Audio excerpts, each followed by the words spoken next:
Pero just in case hindi ka naka-gold pass, you can always take screenshots or you can record it from your end. So it's already 3:05. Let's start.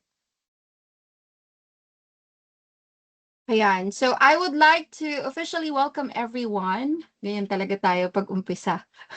I would like to welcome everyone to our niche discovery training. This is completely for free. At the moment, we are at 730 plus attendees. If you guys can see that there's just a lot of you right now. House rules lang. Very quickly lang na house rules. If you do not have any question, mute lang muna para I can be heard clearly sa the rest sa inyo. And then kung may tanong kayo, you can always unmute yourself and then state your name.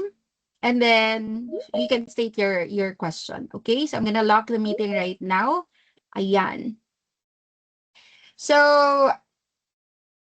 sino dito yung nag-try na I'm just gonna lower down the hands of the rest of you. Sino dito yung nag-try mag-apply as a virtual assistant or nag-apply ng mga VA jobs? Taas ang kamay. Sino na dito yung nag-try na talaga mag-apply? Pero ano ba, may mga returns ba? Wala ba returns? May mga na-interview na ba? Or wala talaga? Nag-a-apply pa rin hanggang ngayon. Ayan, yung iba.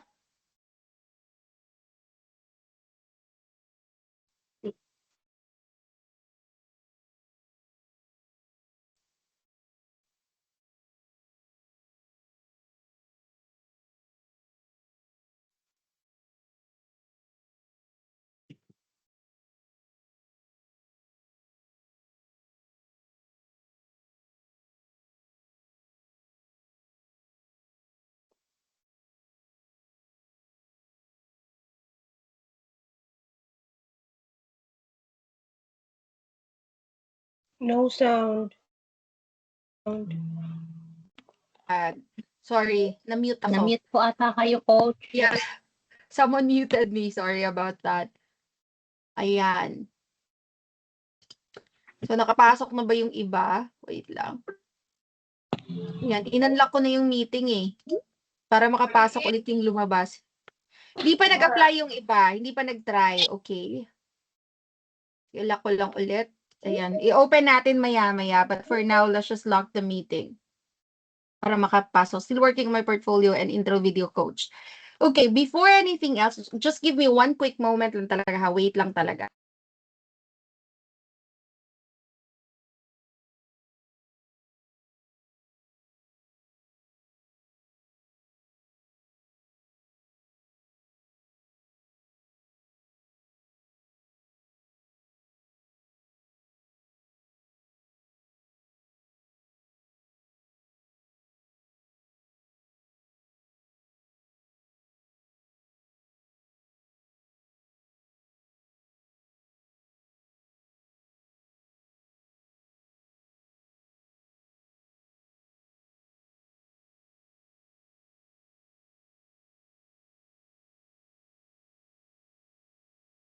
Okay, there you go.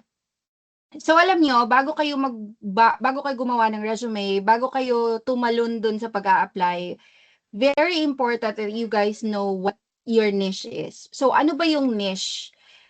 Ha? Sino ba dito yung may alam na ng niche? So why niche selection matters? Many aspiring VA struggles not because they lack skills. Kayo lahat, hindi nyo pa alam kasi yung sinasabi nyo always, wala ako skills coach eh, wala ako experience. Yan, lack of experience, zero knowledge, zero experience. Pero sa totoo lang, hindi naman kayo zero experience talaga. A lot of the things that you did in your past jobs, actually, kasama na dun, meron na yung ano eh, wait lang ha, i-share ko lang ang screen ko kasi wala eh. May kumukuha ng share screen. Ayan, hold on lang talaga. Nakikita niyo pa ba ang screen ko? Yes po. Okay, Yes alright. po. Yes, wanna make sure na Okay, so Make up product. Parang ganun. okay. So, yung iba kasi nagsasabi na ang hirap-hirap makahanap na ng VA job ngayon. And I'm not gonna sugarcoat that. Sobrang hirap na talaga makahanap ng trabaho. But if you know how to position yourself the right way, it will actually it's actually better. It actually makes it easier for some of you to look for a VA job. Bakit ba yung mga trainees ko na zero experience at nung umpisa zero knowledge ang iniisip nila, bakit sila naha-hire at $12 per hour? 'Di ba? So, kung yung sinasabi ng karamihan saturated na ang VA industry, ang hirap na makahanap ng client, totoo naman mahirap talaga, hindi talaga siya gano'n kadali. Pero again, there's always a way to make it easier and make it better. So, this training will help you discover your best fit niche and become client ready. So, clarity creates opportunity. Right now, kung hindi mo alam kung anong niche mo, malamang sa malamang lahat ng pwede mong pasukan, lahat ng pwede mong i-attend na training, papasukin mo. Correct me if I'm wrong, lahat kayo dito uhaw na uhaw maging virtual assistant. If not all, siguro karamihan sa inyo gustong-gusto ng maging VA. Yung tipong hahamakin ang lahat, makuha ka lamang, yung mga ganong klaseng feeling na lahat ay gagawin maging VA lang, makahanap lang ng client talaga. Kasi lalong-lalo na ngayon, sobrang nagmamahal na ang lahat. Tayo na lang ang hindi. Ay, 'di ba? Tapos yung iniisip pa ng iba, buti na lang 'tong mga VA kasi kapag VA daw ay malaki ang kinikita. Tumataas ang dollar, buti pa sila tumataas ang dollar. Habang tumataas ang presyo, tumataas din ang dollar. At least nakakapagsabayan. So marami talaga ang gusto ng maging VA nowadays. Dati-dati pag sinabi mong VA, ang daming wala pang alam sa VA. Ang tawag sa amin dati, home-based employee. Hindi pa VA. Hindi pa VA, hindi pa virtual assistant, hindi pa work from home. Ang tawag sa amin dati, home-based employee. Kapag sinabi kong home-based ako, ha, nababayaran kayo? Hindi ba scam yan? Hindi ba ganito? Hindi ba ganyan yan? Pero right now, pag sinabi mong, anong trabaho mo, VA? Uy, ang laki ng kinikita niyan, ganun agad ang perception ng tao. So, marami nang may alam sa industriyang ito, pero not everyone. At not everything ang alam din nila. So, alam ko, mostly sa inyo, if hindi lahat, alam mo yung kung meron lang talaga coach, papasukin ko talaga kahit ano. Kaya nga nag-training, yung iba ang mahal-mahal na ng mga na-attend na training. Ang yung iba sa inyo nakapaggastos na siguro ng 20,000+. I remember I have one student sa mentorship, gumastos na siya ng 45K. 45,000. Sabi ko, ang sayang, binili mo na sana ng laptop yun. 'Di ba yung 45K, pang laptop na yun eh. So sayang talaga. That's because when you want to become a VA, when you're so thirsty and hungry to become a VA, lahat ng pwede mong makasalubong na training, kukunin mo. Yes, niche discovery pa. We're just starting. So, that's because wala pa kayong clear path kung saan talaga kayo papunta. And it's very important that you guys know kung saan kayo, kung anong niche ninyo para you can focus on one or two. Imagine yourself na yung energy mo nasa 100% lang. 'Di ba? 100 yung energy, yung time, yung pera mo 100%. And because your friend at ang nasa harap mo, mga baso, and each baso is a niche. Yung isang kaibigan mo sabi, social media manager siya, so ang kinikita niya 60,000 a month, isang baso yon. Sabi mo, itatry ko din tong SMM. Eto naman yung isa mong kaibigan ay US recruiter. Sinasabi 100,000, itatry ko din yung US recruiter. Yung isang kaibigan mo, GHL, kumikita din daw ng 100,000 a month, may baso ka naman for GHL. Tapos yung isa, data entry, hindi ka masyadong magsasalita dito. Pwede ito sa mga hindi magandang English. Dito ka din sa niche, dito ka din sa data entry. So in front of you are 4 classes, 4 different niche, 4 different specialization, and you only have 100% of money, 100% of energy, and 100% of time. Hahatiin mo pa yan sa 4. Eto ang pinakamasaklap, hindi naman 100% ang oras natin, hindi rin 100% ang pera at time natin. Because, ayan, tinanggalan na naman ako ng share screen. Ano ba yan? Okay, so imagine ninyo, hindi naman kasi 100% lahat ng meron tayo ngayon. Why? Because our 100% time, na-allocate pa yan yung 50% sa family. 'Di ba? 20% nagtatrabaho ka pa hanggang ngayon. So, konting-konti na lang ang oras na naiiwan para sana i-focus mo sa iisang niche. Kaso hindi mo ma-focus sa isang niche because you have 4 different classes of niche and specialization that you would want to focus on. Paano paano talaga yung ano, paano ka makakapag-focus kung marami kang gustong gawin sa buhay. 'Di ba? Ang hirap kaya nun. So, if you, and don't get me wrong, you don't have to have a niche on day one, but at least when you know your niche, when you have a better understanding of what you can actually do, mas mafo-focus ka dun at mas mapapadali sa'yo talaga ang paghahanap ng client. Okay? So, common mistakes ng aspiring VAs na kagaya ng karamihan sa inyo. So, before choosing a niche, it's important to avoid the most common mistakes. Mistake number 1, offering too many services. So, example, I do data entry, graphic design, social media, bookkeeping, email management, appointment setting, and so on and so forth. So, clients often see this as lack of specialization. You can never be a master of everything. Hindi pa rin jack of all trades ka lang all the time. Without specialization, hindi ka ma-identify ng client for that specific role. Okay? So, what clients don't want, general VA, VAs who can do many things. I can do this, I can do everything. Diba ang hirap kaya nun? What clients actually want, executive assistant, experience in calendar and inbox management. Diba napaka-clear? Social media VA who manages content scheduling and engagement.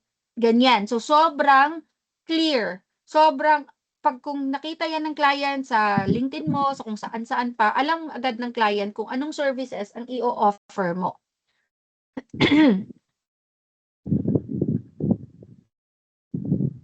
Okay, let's try. Sige, wait lang ha. I-unlock natin yung meeting.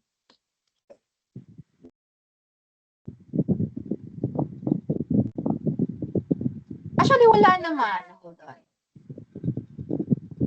Unlock ko lang saglit ha.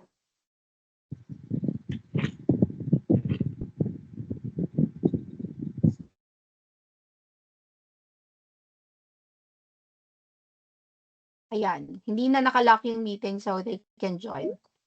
So, another mistake is copying someone else's niche. Napansin mo, nakita mo kaibigan mo, sinabi ng kaibigan mo na dito sobrang dali lang talaga ng trabaho, eh hindi lahat ng madali sa kanya, madali rin sa'yo. Okay, one thing that you should realize is that someone else's specialization, someone else's easy might not be easy for you. Your easy could probably not be easy for other person as well. Yung madali sa'yo, malamang hindi madali sa akin. For example, kung madali sa'yo kumanta, mahirap sa akin yan. Diba? Kung madali sa'yo ang magluto, hindi rin madali sa akin yan. Ang madali sa akin yung kumain. So, hindi lahat ng madali sa isang tao, madali din sa'yo. So, hindi ka pwedeng kumopya ng niche ng ibang tao. Actually, ang mahirap kasi sa atin ng mga aspiring virtual assistants, mostly, ito talaga nakikita ko na mali eh. Kaya nagsasayang ng oras, nagsasayang ng panahon, nagsasayang ng pera because they get too overwhelmed. And I know, I understand that this gets very overwhelming. Kasi yun na nga, pagpapasok ka sa Facebook, kapag may kinuha kang isang training, lahat na ng trainings lalabas na yan. Kasi that's how algorithm works. Nakikita ni Algo na interesado ka sa ganitong training, tatapunan ka niya ng lahat ng training. Tapos sa training, kikita ka ng 600,000, 6 digit per month. Eto, gusto ko to. Susubukan ko to. Tapos biglang ikaw, anong niche mo? Tatanungin mo kaibigan mo. Ako, EA, madali lang, hindi masyadong mahirap kasi wala masyadong calls. Ay, gusto ko din yan. So, pinasok mo na naman yung training. So, instead of nagmamaster ka na dun sa una mong pinasukan, back to basic ka ulit sa bagong niche. So, one thing that you should realize and that you should now be considering is that the easy things sa ibang tao might not be easy for you. The things that work for them might not work for you. So, mas mainam talaga na mag-uumpisa ka sa iyo, sa mismong sarili mo. Okay? You don't understand. The problem is, ayan, she earns well during social media management, so I'll do that too. Pero, mahirap eh. Jumping into a niche without knowing what it actually involves leads to poor performance. Kasi hindi naman talaga dyan, wala ka pang ganyan na skill, pinasok mo na kaagad. Tapos, ang mahirap pa, hindi mo rin ma-enjoy. Ate, kanya ate. Hindi mo rin ma-enjoy. Uy, dito napaka-fun. Pero yung fun sa kanya, hindi naman fun sa'yo. 'Di ba? Na ang pinakamatindi dyan is that you don't have the basic skills yet. So, coach, kailangan ba talaga may basic skills before jumping into something else? Ganito yan. Mamaya mas pag-uusapan natin, but you can actually start with what you already have. Hindi ka mahirap kapag tumalon ka sa isang bagay na wala ka talaga ka-idea. Hindi tayo mga birds na mga ibon na yung ginagawa ng mama at papa nila, tinutulak sila para they can learn how to fly. Pag ako tinulak niyo ako sa dagat, hindi ako matututong lumangoy. Mamamatay ako, malulunod ako kasi hindi ako marunong lumangoy. That's not how it works here. You don't learn while you go along the way. You actually have to have basic skills, basic foundation. Kasi pag wala ka niyan, mahihirapan ka. Paano coach pag walang experience? Ngayon, matututunan nyo kung saan tayo mag-uumpisa para hindi kayo sasabak sa gyera ng walang kaalam-alam. Na-overwhelm kasi ako kanina sa task ko. Okay, Crisbel. Another mistake, choosing a niche without market demand. At ito pa, ay ganito na niche kasi sabi nila malaki ang kita. Ganito na niche ang papasukin ko kasi madali lang talaga gawin. Madali, maybe it's true na madali din sa'yo, na-enjoy mo naman yung niche na yon. Okay naman, pero ang tanong, may market demand ba for that? Kasi kapag walang market demand for that, para saan pa at natuto ka kung paano gawin yan? Wala namang market demand. So one thing that you also need to consider is there a market demand for this kind of niche? Marami ba ang hiring sa ganitong niche? The reason why I have chosen the niche that I conduct trainings for, like for example, data entry, EA, is because every day, halos every day, I go to online jobs, I go to different job portals, and I check which niche or which industry, anong klaseng mga jobs ang marami pa rin hiring hanggang ngayon. Kasi yes, marami na talaga ang hiring na hindi, marami ang mga in demand before na hindi na in demand ngayon. Sino dito nakakilala sa isang nag-FB ads to na content creator? I'm not gonna drop a name, pero recently she posted she lost her job because of AI. Napalitan sila because of AI. Yung mga ganon. So one thing that I would consider bago ako papasok sa mga bago ako mag-conduct ng training, ayokong mag-training lang ng mag-training pero alam ko wala namang market demand for that. I'm not gonna do that because magsasayang kayo talaga ng oras eh. You have to consider what's high in demand in the market right now. Dapat ganon. Okay? So some niche are interesting but not frequently outsourced. Bye-bye. Ingat kayo. Love you. Ingat kayo. Uwi agad pagkatapos ng training ha. Sorry yung mga ha? Oh. A niche should always be consider what you can do and what clients actually are what clients actually hire for. 'Di ba yung niche natin mamaya pag-uusapan natin 'yan and papakita ko sa inyo kung paano kayo maghahanap ng niche ninyo. Your niche is your specialization. Your niche is where your interest, your skills, and the market demand meets. 'Di ba? Kung saan nagmi-meet yung tatlo, hindi pwedeng strength and interest lang pero walang market demand. Without market demand, nagsasayang ka talaga ng oras. Hanapin mo kung anong meron ka at kung anong merong kung which one doon ang may high market demand. So hindi pwedeng it only satisfy your interest pero walang market demand kasi mahirap na nga maghanap ng client tapos doon ka pa sasabak sa mas mahirap pa talaga kasi walang demand. Para kang nagbebenta ng halo-halo sa Alaska. Ang hirap nun, 'di ba? Pero kung magbebenta ka ng sabaw-sabaw sa malamig na lugar, mas mainam. Mas marami ang bibili ng ganyang klaseng product. So know the market demand as well.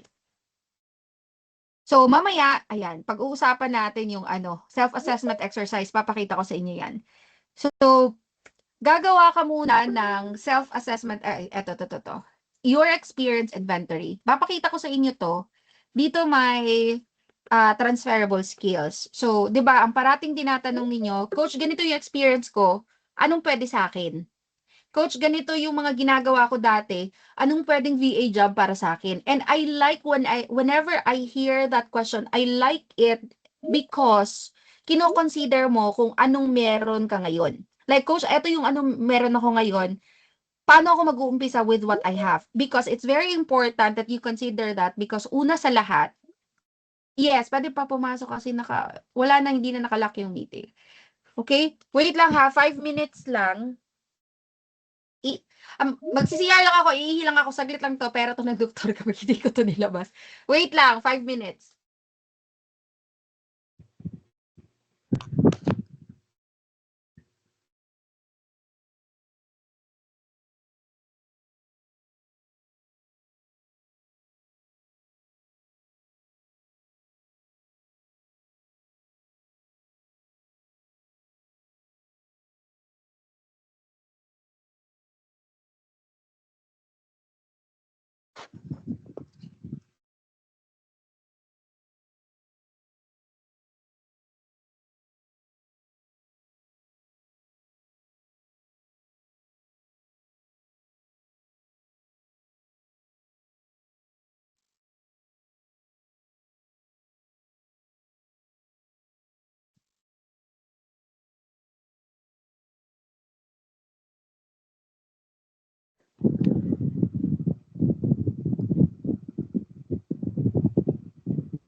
So, ayan, going back, I'm back.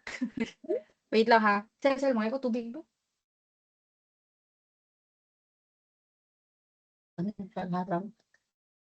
So,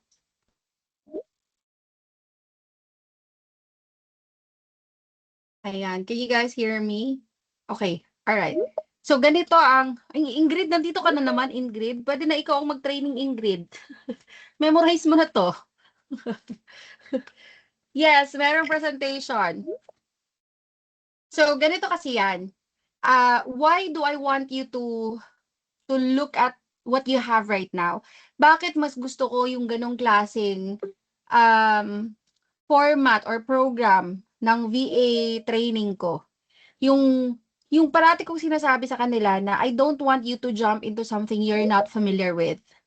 For example, gustong-gusto mo magkaroon ng isang restaurant, isang Chinese restaurant, for example. Sorry, hinihingal ako. Umakit, mahirap talaga kapag tumatanda na tayo. Ano ba yan?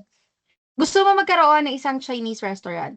Nung tinanong mo kung magkano ang kailangan na budget for Chinese restaurant, kailangan mo ng 2 million. So pag tinanong ka, what do you want? I want my own Chinese restaurant. Pero pag tinanong kita, how much do you have right there? Pag sasabihin mo sa akin, I only have 200,000, ay hindi ka pwede mag-Chinese restaurant. Pwede, hindi ko sinasabing you can never, ever, ever have a Chinese restaurant, but it will probably take a whole lot of time for you to get to where you want to be because right now, you only have 200,000.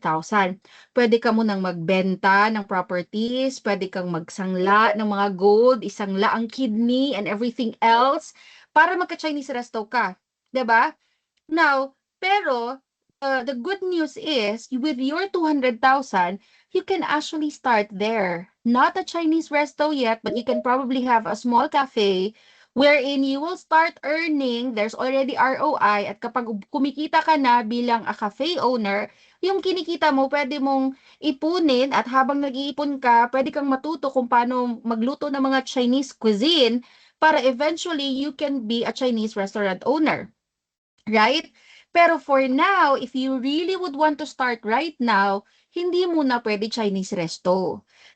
Same lang yan, if we are to relate that in this industry, kung gusto mong maging web developer, kasi ang laki daw ng kinikita ng web developer, or let's just say, kung gusto mo mag-GHL expert, kasi sobrang laki din naman ng kinikita ng GHL expert, sige, ang tanong ko, what skills do you have in terms of using GHL?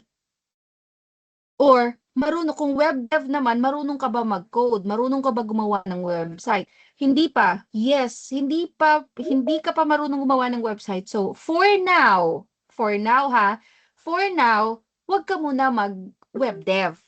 Ano ba ang kaya mong gawin? Coach, marunong ako admin, marunong ako ng ganito. Coach, magaling ako magsalita. Diyan muna tayo mag-uumpisa. That's where we can actually find your niche. Huwag ka munang tumalo sa Chinese resto when you only have 200,000 in your pocket right now. Nagets niyo? Nakita niyo yung buong picture na hindi ko naman sinasabing hindi ka na ever magkaka-Chinese resto. Hindi ko sinasabing hindi ka ever magiging web developer. You can still be a web developer, but for now, focus on what you have para makapag-umpisa ka. So, yung parati kong sinasagot dyan kapag nagtatanong, well, how soon do you want to become a VA? Go high level yung GHL. How soon do you want to become a VA? Kasi pag gusto mo na agad maging VA, then let's start with what you have. Kung hindi ka naman nagmamadali, then yes, you can still learn and upskill bago ka tumalon talaga sa gusto mong gawin sa buhay. Okay? So, paano natin malalaman yung niche? I'm just gonna go through the niche discovery para mas mapadali tayo dito. Hold on, ha?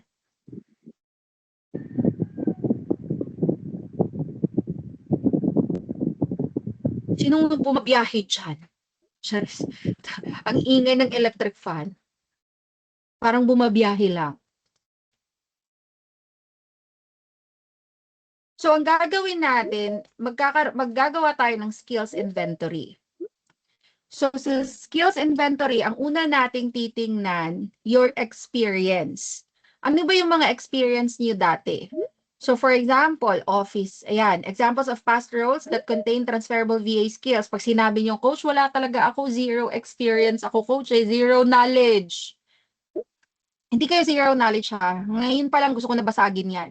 Because a lot of you would probably think, wala akong experience as a VA, so zero knowledge ako. Parang nilalagyan agad ng label yung sarili na zero experience is equivalent to zero knowledge. Hindi kayo zero knowledge. Makikipag-away ako ngayon. Cheers.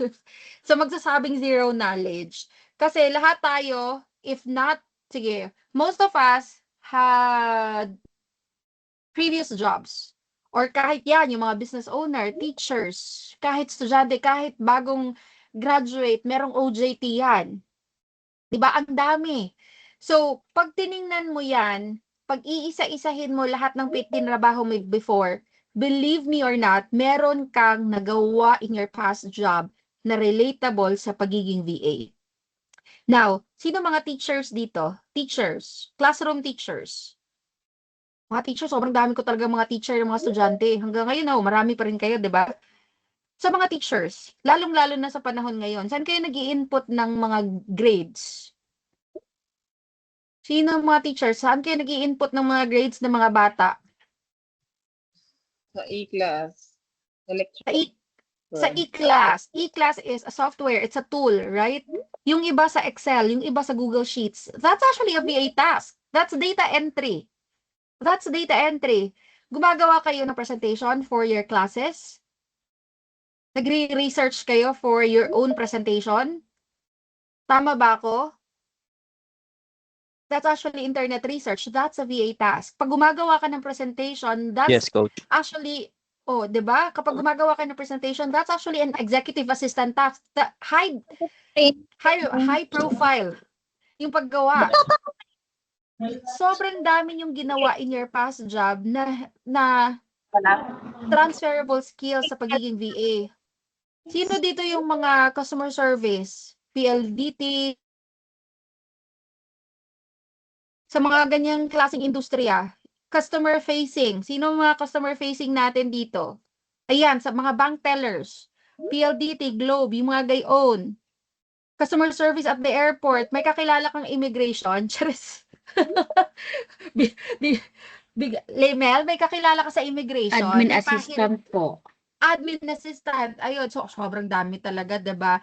Alam nyo, eto mga isa sa mga pinaka-paborito ko talaga kasi I was challenged by one of my trainees before na, coach, PLDT ako, wala akong alam sa pagiging VA. Customer facing ako, coach eh. Talaga ba? Kapag, ayan, PLDT. Kapag PLDT ka, anong ginagawa mo? Isa-isahin natin. Kausap ko yung mga customers. So you talk to customers. Don't you know that talking to customer is a skill that's actually relatable to a VA job? 'Di ba? Pwede na, may mga VA jobs sa customer service. Sige, wag na natin diyan tingnan. When you talk to the customer, ano yung next ginagawa mo? I take note of whatever she tells me, coach. Like for example, nagka-problema siya sa internet niya. Eto lahat ng mga problema niya sa buhay sa internet. Saan niyo nilalagay? Sa system. What kind of system do you use? Nasa computer ba? Nasa papel? Imposibleng nasa papel yan. Paperless na tayo ngayon. Sa computer, coach. Sa computer. So kapag nasa computer, ibig Coach, sabihin may you're tanong ako, Coach. transferring. Yeah. Kasi old school pa din yung ginagawa ng ng business owner kasi kami, Coach. Kasi old Business school owner. yung old school talaga. Nawala ka. Hello? Sino yon?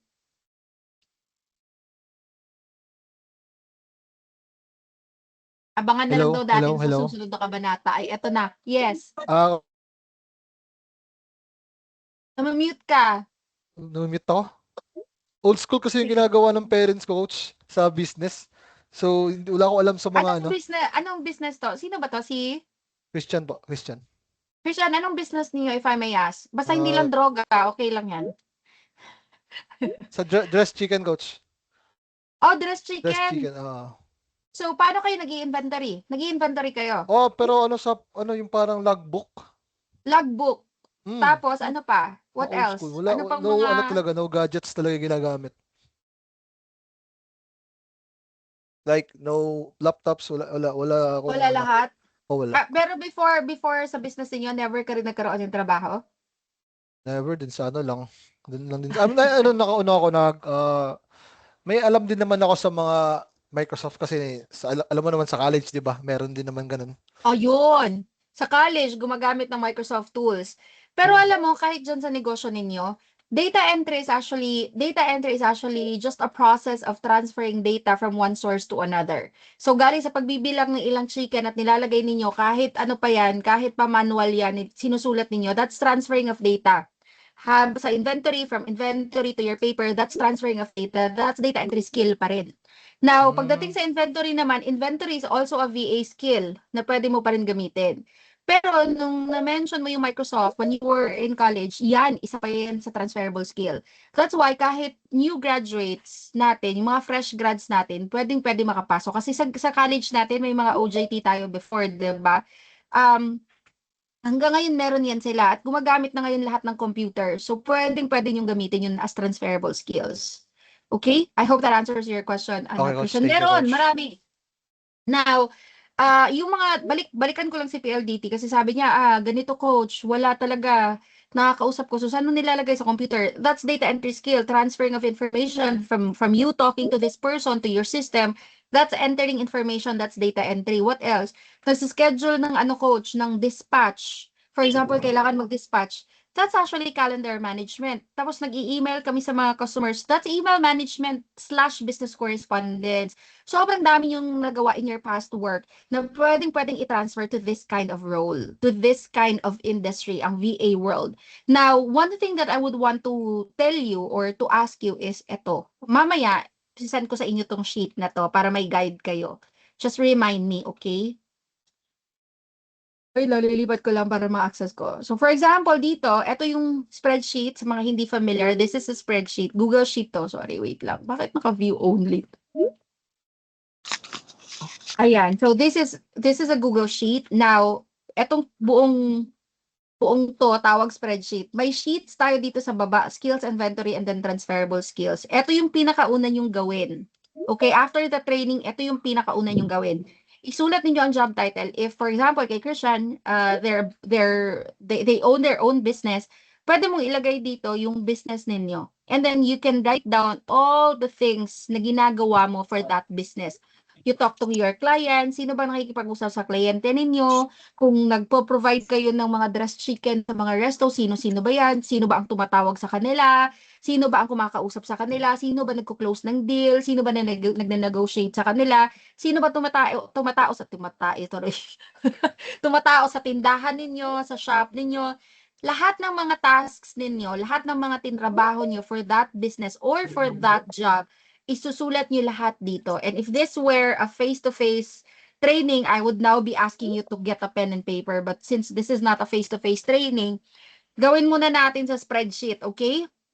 So isulat lahat. I don't want you to limit yourself. gusto ko isulat ninyo lahat. Lahat talaga. Like, for example, nilagay ko dito restaurant manager. So, ang mga restaurant manager, they talk to customers, they deal with employee concerns, they interview applicants. Grabe, ang bilis ko naman masaktan ng throat. Coach, pwede makahingi ng copy niyan? Yes, papadala ko talaga to sa inyo kasi this is what you're going to use. Okay? Eto, this will help you find your niche. Now, lahat ng mga tasks, nag-i-interview ng applicants, minsan ang restaurant manager, supply management, tinitingnan kung marami pa bang supplies, kulang na ba ang supplies, mga ganon. And then, manage ng kitchen kasi restaurant manager. And then they fire people as well and so on and so forth. Sobrang dami pa. Now, pagkatapos nyo isulat lahat ng mga tasks ninyo, again ha, don't limit yourself. Kahit alam nyo hindi siya VA task or nagdadalawang isip kayo kung VA task ba to, hindi, just write everything down. Why? Because pagkatapos mo isulat lahat ng yan, you have to move on to your next job. Kung meron kang 3, 2 trabaho, next job ulit. Pag isa lang, carry lang yan. So, kung kagaya ni Christian na business owner, so business owner dyan, and then way back sa college, kung nag-OJT ka, sulat mo din dyan, di ba? OJT. Pagkatapos dito, once nasulat mo na lahat, saka mo siya isa-sketch ang mga alam mong hindi talaga relatable sa VA work. For example, mag-manage ng kitchen. Wala talaga i-manage na kitchen sa VA work. So, kailangan i-scratch out mo yan. And then, believe me, when you do that, you will be left with tasks that you did in your previous work that are actually transferable skills para sa industriyang ito, para sa VA job. At dito mo makikita na, ay, hindi pala ako zero knowledge. Ay, hindi pala ako zero skills pagdating sa VA. Meron naman pala talaga akong nagawa before na pwedeng-pwede as a VA. Admin work, 'di ba? Talking to customers, nag-a-update ng files, ano pa ba, nag-i-inventory, ano pa, nag-i-email, nag-check ng email, nag-schedule, naggumagawa ng presentation, nag-i-internet research, lahat ng yan, these are VA tasks. These are VA skills na pwedeng-pwede yung i-transfer sa ganitong klaseng trabaho. So, kung call center, so sobrang dami. Sa call center naman, sobrang dami. Kasi system pa lang, CRM pa lang, grabe na, diba? Pwedeng-pwede, yun pa lang, skill na yun eh.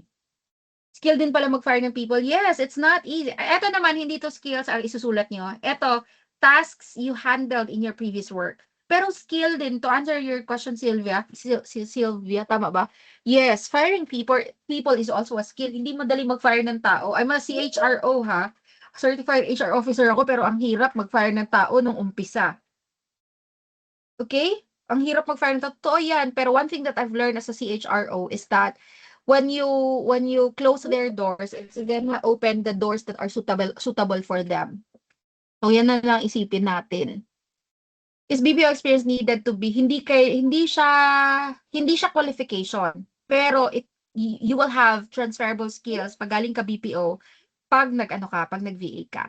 Okay, so ganyan muna, experience inventory muna tayo. Parang ayan, tasks you used to do, lahat ng yan, pag nakita mo, pag hindi related sa VA task, isa-scratch out mo. Next, titingnan mo din, ano ba mga tools na alam mo na gamitin? Documents, spreadsheets, gaya kanina, Microsoft, Canva, marunong ka ba mag-Canva, communication, marunong ka ba ng Slack, Zoom?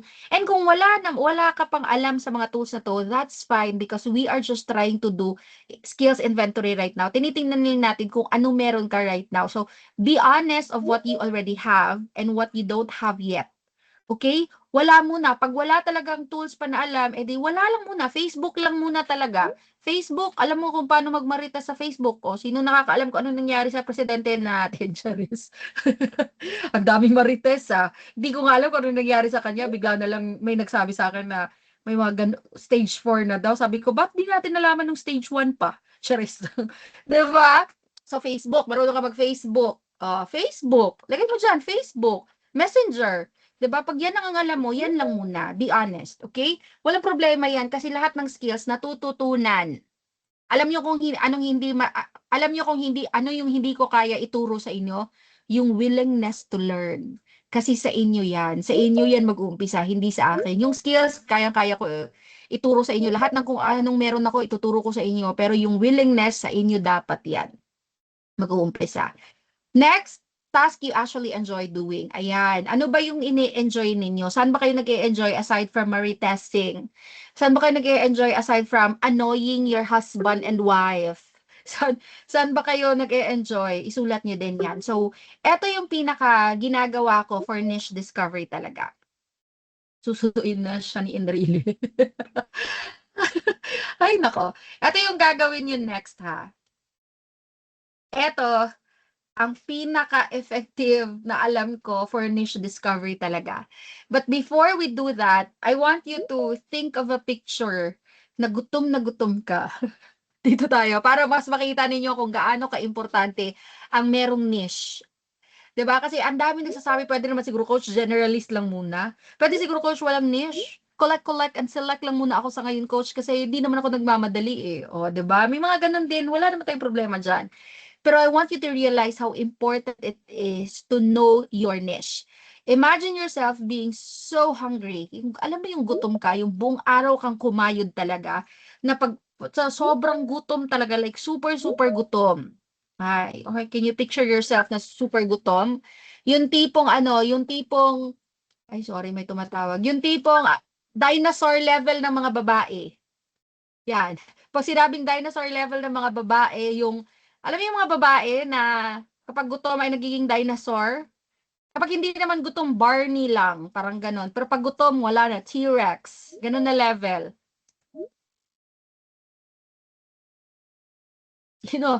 Yung ganon. So, ngayon na-imagine nyo na kung gano'n, dragon po. Ay, grabe ba klase yung dragon talaga. Yung ganong klaseng level ng gutom. Yan, imagine yourself being super hungry. Tapos, pumasok ka sa isang buffet. 'Di ba? Pag gutom ka at pumasok ka sa isang buffet, lahat ng makikita mong pagkain masarap. 'Di ba? Kahit yung alam mo yung kahit hindi ka naman kumakain ng gulay, pero pag tiningnan mo talaga parang ang sarap ng gulay ngayon kasi gutom ka. Lahat ng makikita mo masarap sa paningin. Takaw mata tayo kapag gutom tayo. 'Di ba? Now, even though you know exactly that when you are eating, you're supposed to eat the greens first. Dapat greens muna before you move on to your protein. Tapos yung huling kakainin mo dapat yung sweets para walang sugar spike, para walang anong tawag, glucose spike, 'di ba? Dapat ganun talaga. Ha? Pero since gutom na gutom ka, ang ginawa mo, kukuha ka ng lahat ng gusto mong kainin kasi lahat ay masarap pa sa paningin kapag gutom ang tao. Minsan yung asawa mo, masarap na kainin sa sobrang gutom nila. 'Di ba? Nasasabi pa na mo, wag mo akong wag mo akong iinisin, ikaw ang kakainin ko, gutom pa naman ako. 'Di ba? Greens first dapat, greens first. Ganyan. So kahit alam mo na greens first, then protein bago ka mag-sweets, lahat na lang ng makikita mo kukuha ka. Ang ending, mauubos mo, hindi mo mauubos. Because, nung nabusog ka na, parang, ay, hindi pala ito masarap. Nung tinikman mo na yung feeling mo masarap, ay, hindi pala ito masarap. Ay, not my type of food. Ay, ito hindi pala. Ay, ito ayoko nito. 'Di ba? So, ang ending, hindi ka lang nagsayang ng pagkain, nagsayang ka pa ng pera because here comes the cashier, tapos sasabihin sa'yo, ma'am, extra charge po kasi hindi naubos. Buffet kasi to, ma'am. Hindi to charity. Kapag meron kang kinuha na hindi mo mauubos, babayaran mo, ma'am. So, nagsayang ka ng pagkain, nagsayang ka ng pera, nagsayang ka ng lahat-lahat. 'Di ba? Nagsayang ka ng panahon para kunin yung mga bagay, yung mga pagkain na hindi naman talaga mo kayang kainin. So, Tingnan lang kasi frozen yata eh. Para parang, hindi mahilaw yung loob. para hindi mahilaw yung loob. So, parang parang pagiging VA din yan. Na because sobrang gusto mo na maging VA, lahat na lang ng training na makikita mo sa Facebook, mahal man o hindi, minsan uutang pa para lang talaga makakuha ng training na yun kasi sabi nila masarap yun, maganda yun, the best yun, 6-digit ang income nun, this and that, hala, uutang na lang para kumuha ng training. At the end of the day, ang hirap pala nito, wala akong ka-idea nito, ayoko nito, this is not me, this is not for me, this is not giving. Wala na, nagsayang ka na ng pera. Sino nakaka-relate? Sino yung guilty? Taas ang paa. Sino yung lahat na lang masarap sa paningin pero yun pala ay hindi pala to para sa akin. You know why? Because you can actually start with what you have. And kapag iisa lang ang focus ninyo, hindi ka na kailangan magsayang pa ng oras, hindi mo na kailangan magsayang pa ng pera. All you have to do is focus on 1 to 2 things and then okay na yan. Diyan ka muna mag-umpisa. Bago pa lahat. Ano daw? Coach, ang haba naman nito. Wait lang.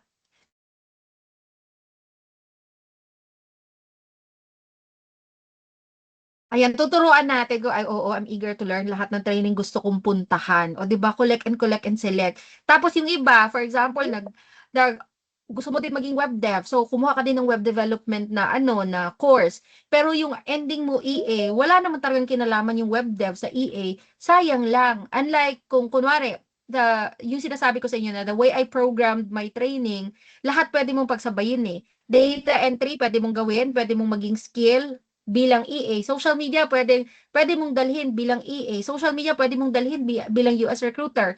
Pag ganun, okay lang. Pero kapag sobrang taliwas na lahat ng mga training na pinasok mo just because you're so hungry to become a VA, dun tayo nagkakamali talaga. So right now, nakita niyo na kung gaano ka-importante na meron ka dapat focus, meron ka dapat na feeling niche.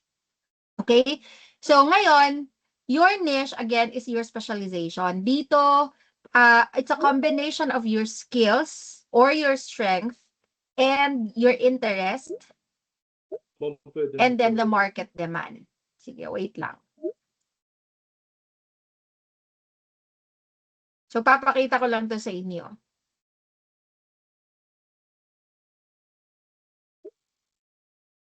Ayan. So, your niche is actually your ideal starting point. Niche can be changed over time. Kasi gaya sa akin, when I was starting, yung cold calling ang niche ko. But then, nung inaral ko yung industriya, I actually fell into executive assistance niche. Pero nung nakita ko na mas malaking kinikita doon sa US recruitment, habang EA pa, hanggang ngayon EA pa rin ako, but I'm also a global recruiter. So, pwede kang mag-upskill eventually. Your best niche is your ideal starting point. It can evolve anytime. So kung saan ang strength mo, saan ang interest mo, plus the market demand, that's your niche. That's going to be your starting point. So here's how you're going to do this on your own.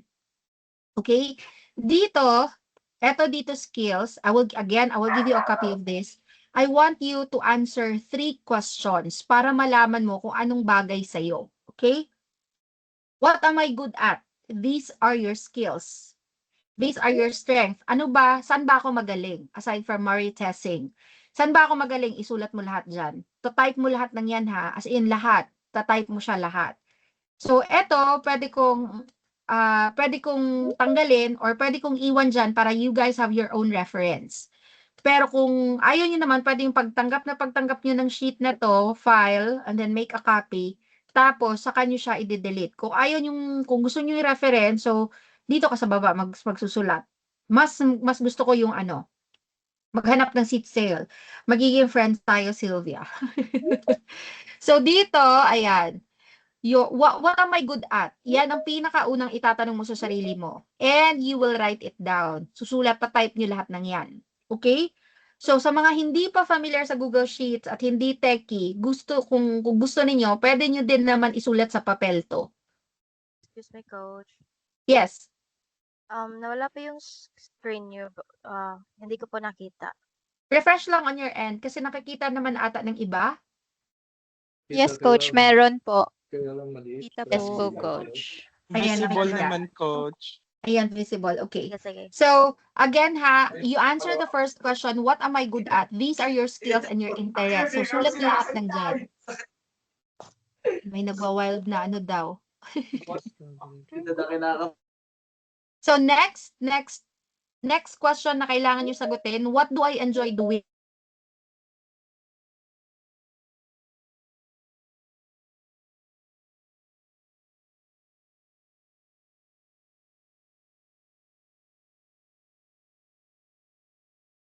Coach, na-mute ka? Or ako lang? May na-mute ako, may nag-mute sa akin. Nakamute si Muted. Coach. Muted si May nag-mute Coach. sa akin. So again ha, the first question that you will have to answer is what am I good at? Sulat niyo lahat ng yan. Kung magaling ka sa time management, good for you, sulat mo yan. Attention to detail sa Excel, sa multitasking, flexible ka ba na pagkatao, communication skills, yung mga galing call center dyan, data entry, customer service, lahat ng yan isusulat ninyo. Do not limit yourself. Even when you know how to dance and you sing, sulat nyo din dyan. Kung marunong kang magluto, magaling kang magluto, sulat nyo din dyan. What are you known for? Kung magaling kung magaling kang magluto din, sana all. Sino magaling magluto dyan? Ako, hindi na ako talaga ako magaling magluto. Si Rick talaga marunong magluto sa amin. Hindi talaga ako. Tagakain lang talaga ako ng luto niya. So, baliktad na ngayon, lalaki na yung marunong magluto. Yung babae, hindi na. Hindi ko nilalahat, Pero sa lahat ng mga kakilala ko, parang gayon din. So, anyway, kung marunong ka magluto, lagay mo din dyan. Walang problema lahat. Basta lahat ng magaling ka, sulat mo dyan. Next, uy, sarap naman ng malunggay pandesal. Eto, interest. Saan ka ba? Ano ba yung mga bagay na ginagawa mo na hindi ka nababagot agad-agad? Yung feeling mo kahit buong araw mong gagawin to, hindi ka mapapagod. Kunwari, pag open ng Shopee, kapag nandun ka na nag-add to cart ka na, parang hindi mo namamalayan, buong araw ka na palang nag-add to cart. Add to cart lang naman, hindi naman piniplay sa order. Charis.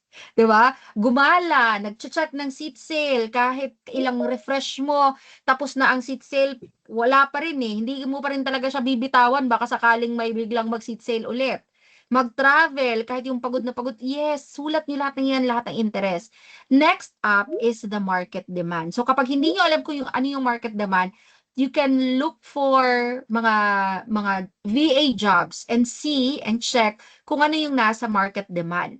Another way to find the market demand is to use AI. You can go to ChatGPT and ask what's the market demand in the VA industry right now. So sasabihin ni ChatGPT kung ano yung mga market demand. Isulat niyo lahat yun dito. Okay? So kapag okay ka na, masaya ka na sa mga naisulat mo dyan, sigurado kang kumpleto na yan, the next thing that you will do is this. Paghahanap ka ng sweet spot. Na ang yung sweet spot kung saan sila nagmi-meet. Ganito kasi dapat ang itsura ng Venn diagram. And this is what I used before. Pero mas nahihirapan yung mga students ko kapag ito ang ginagamit namin. So, papakita ko lang sa inyo real quick. Ganito talaga yung Venn diagram. Saan na ba?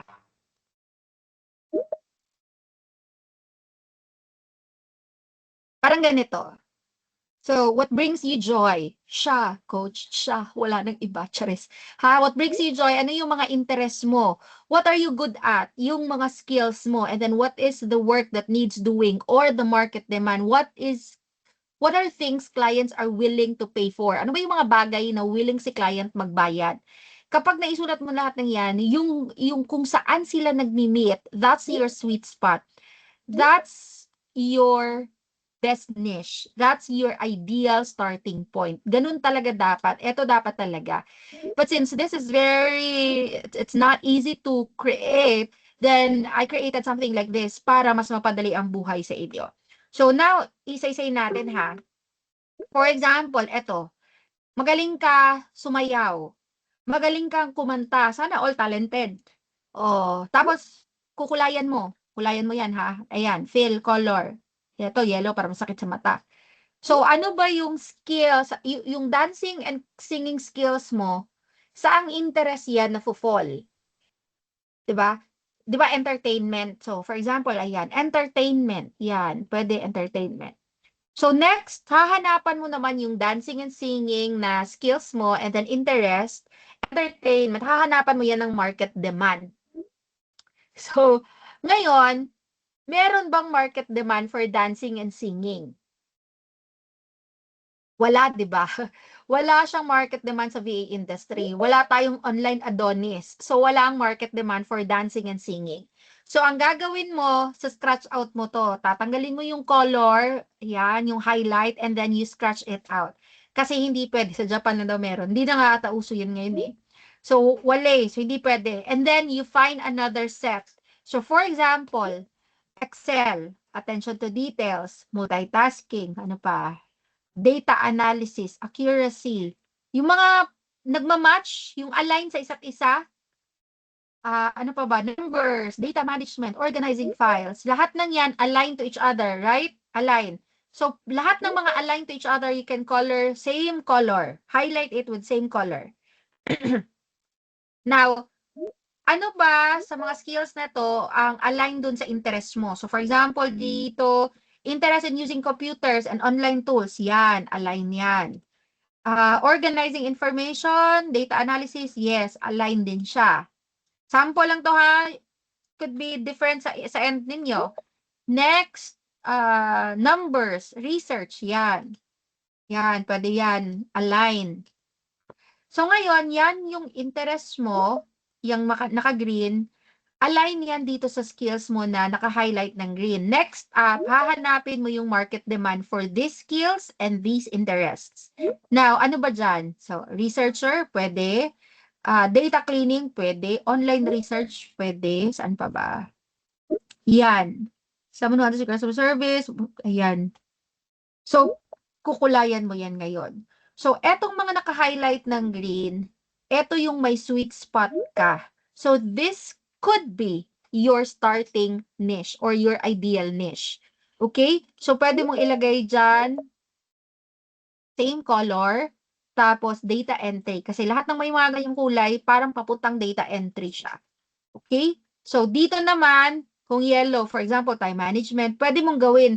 At kung ano man ang mas maraming kulay, for example, baka yun na yung niche mo. So, titingnan mo talaga. Okay? Now, next up is yung transferable skills, gawin nyo din. Kasi dun kayo mag-uumpisa talaga. Dun yung makikitang hindi ka, tawag yan, hindi ka zero knowledge. Wait lang ha.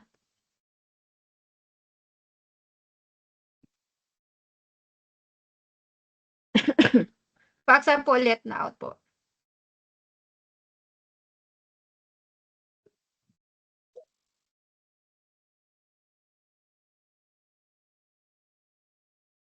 Refresh na join.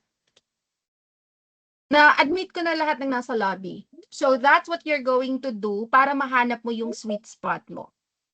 Again, hindi ko sinasabing kung gusto mo maging web dev at wala kang skills maging web dev, hindi ka na ever magiging web dev. You can still be a web dev depending on how soon do you want to become a web dev. Kung ayaw mo siyang pakawalan because yan talaga ang gusto mo na focus, then yes, pwede kang maging web dev kahit wala ka pang experience, wala kang skill sa pagiging web dev, you can still focus on web dev and web dev alone. Tapos, it will probably take time, pero mas shorter ang time if yan lang ifo-focus mo. Pero kung marami kang focus, like gusto ko maging web dev coach, pero gusto ko din ng ganito, mahihirapan ka talaga. The reason why a lot of aspiring VAs aspiring pa rin hanggang ngayon, because hanggang ngayon, nagte-training pa. Wala pa talagang focus kung ano ba talaga ang gusto kong mangyari sa buhay ko. So, why is that? Some of my trainees, 2 weeks pa lang kami sa bootcamp, nagiging VAs na. Bakit yung iba, hindi pa tapos ang bootcamp, na-hire na $7, $6, yung iba $12. And Ingrid, I'm not sure if Ingrid is still here, can attest to that na may mga VAs talaga na hindi pa tapos ang bootcamp, namimili na lang ng trabaho. Still here. Andiyan ba si Ingrid? Hello, coach. Dito lang ako, Yes. coach. May question ako, coach. Yes. No experience ako sa mga calls like sa mga call center coach, but magaling ako sa communication coach. Oh. And sorry, na-mute ka ata. Hello, coach. Yeah. Ito, mute. Kanina. Magaling nawala ako sa coach, communication coach kasi gawa nung sa business namin coach. So may may direct ba yun? Wala akong experience sa mga calls like ganun. Sa mga call center, di ba? Sa mga Namumute ka talaga. I'm not sure if you're asking kung pwede ba sa cold calling with the experience that you have. Pwede ba yun? Pwede. But I would suggest that you do this first para mas makita mo kung saan ka ba talaga strong. Kung saan ba talaga yung sweet spot mo. You do this first and then makikita mo kung ano yung pinaka-sweet spot mo, then you can focus on that. So, pero kung di naman nagmamadali, kung hindi kayo nagmamadaling maging VA, Hindi Pwede naman, ka, you can coach. choose one specialization and then you focus on that. Parang kunwari, di ka naman nagmamadali and you really would want to focus on creating websites. So lahat ng oras mo, i-google mo dun sa creating websites, sa mga training sa web dev, WordPress, lahat ng oras mo, dun mo lang ilalagay. Para at least, isa lang yung focus mo, hindi ka magsasayang ng oras. Pero kung sa mga ibang VAs, ibang aspiring VAs na who really would want to jump into this kind of industry as soon as possible, dito tayo mag-uumpisa sa kung anong meron ka. This, your sweet spot. Your sweet spot will lead you to your niche. Your sweet spot, your niche, will allow you to find your client earlier than expected. Kasi isa na lang yung focus mo eh. Instead of just, magko-kolekta ka lang ng mga trainings and everything else, magko-collect ka lang ng mga certificates and all that, mas mahihirapan talaga. Kaya yung iba sinasabi, 2 buwan, 3 buwan na naghahanap. Yes. Mag-share lang po ako kasi talaga Sure. natatagalan po ako sa pagpili ng niche. Nilagay ko din po yung mga skills ko. Yeah. Yes. Na-mute po kayo, na-mute. Abangan ang susunod na kabanata ba ito? Na-mute ka. Sino to? Just state your name please sa mga sa mga magtatanong para Frenalyn Yeah. Francisco po. Rednalyn, Apo. na-mute ka. Nahihirapan ka maghanap ng niche mo and then? Kwan po, dahil po, yun nga po, yung time ko po siguro, gusto ko po, yung bang gusto ko is flexible, ganyan. Pero hindi ko po alam kung flexible ba si admin assistant kasi yun po yung suggestion ni ChatGPT sa akin or executive assistant nung senior ko yung skill ko, mga experiences, ganyan. Doon po ako nahihirapan. Just for the context of everyone, kasi baka nagtataka sila bakit may ChatGPT.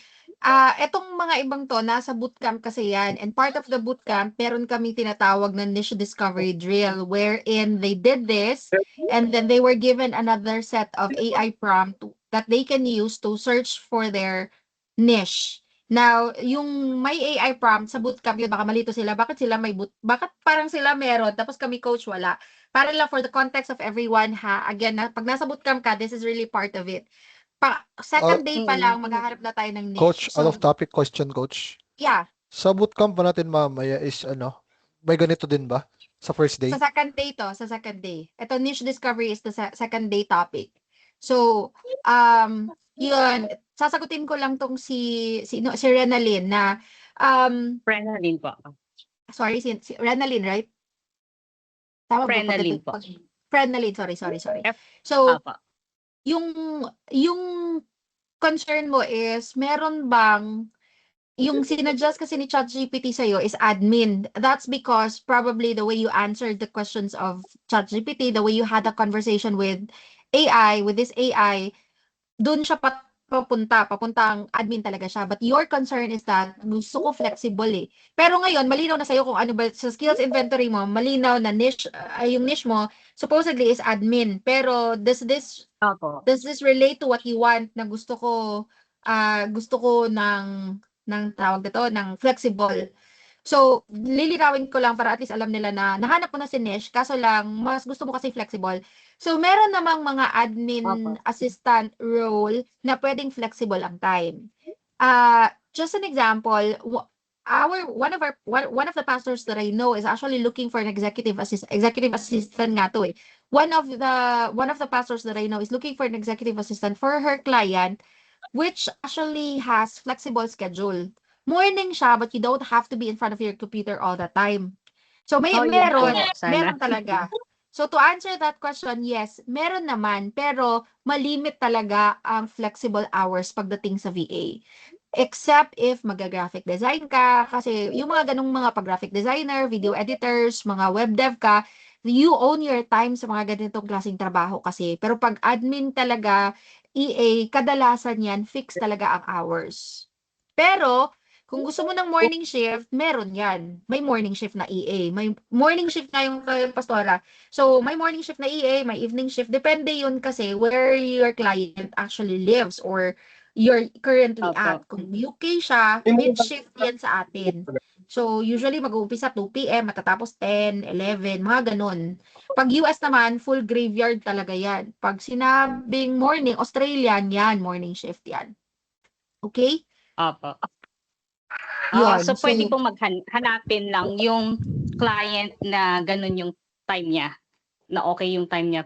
Ganyan. yes, ganun lang. So apply ka pa rin because you will never know, Opo. baka kasi yung iba kasing mga hiring di naman nilalagay yung hours, minsan nakalagay pero minsan hindi pa rin. So apply ka din. Go, push lang. Coach MJ here. Yes, MJ. Ano po,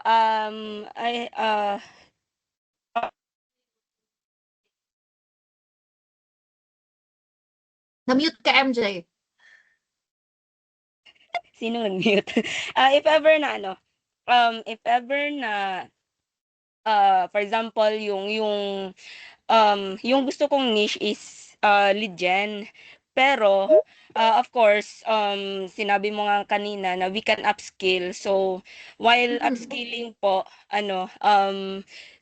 what if prefer ko po na mag general VA muna, and what if coach sa ganito, even po yung mga nag-start pa lang, what if magtatanong yung client na do you know this app or yung mga and if ever na you are still working on it or you don't know anything about it, ano ba yung dapat naming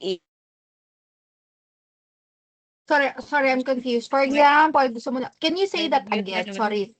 Okay, sige po. Nawawala kasi.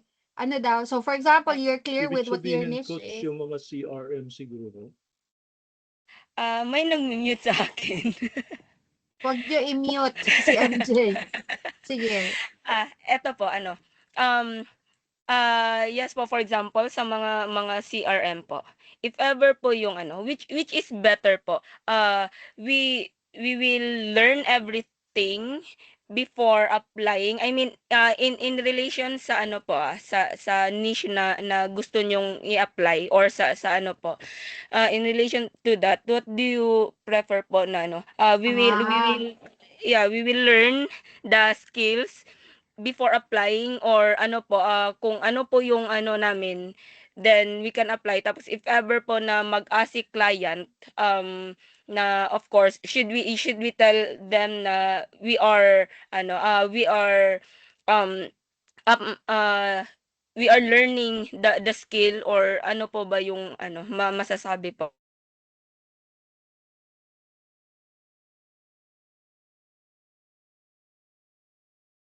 Okay, so Nag-mute.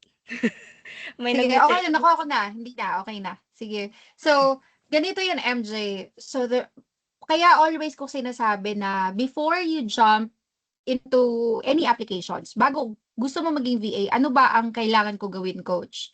Nasa niche discovery tayo ngayon eh. So, the reason why I program, balik tayo sa the way I would program my VA trainings is mag-uumpisa talaga sa foundations. Why? Because without solid foundation, malilito ka talaga. You can jump into skills training, pero what if yung skills training na yun hindi pala dapat para sa'yo? Or mahirap pala yun for you, or hindi mo nagustuhan. Kaya dapat foundations talaga muna. So, kung napansin nyo sa bootcamp, you'll start with the foundations. Ano ba yung VA industry? Mas gusto ko, mas naiintindihan nyo kung ano ba yung VA industry first. After nyan, gusto ko malaman kung anong meron ka. This is your niche. This is our day 2 na parang ano ba yung niche ko? Ano ba ang meron ako na pwede ko nang gamitin right now para pwede na ako maging VA? Next to that, after yung malaman ang niche ninyo, pwede nyo nang umpisahan yung VA toolkit. Ano ba yung mga VA toolkit? Kailangan mayroon kang profiles, kailangan mayroon kang resume. Kasi before you create your resume, dapat malinaw na yung niche mo.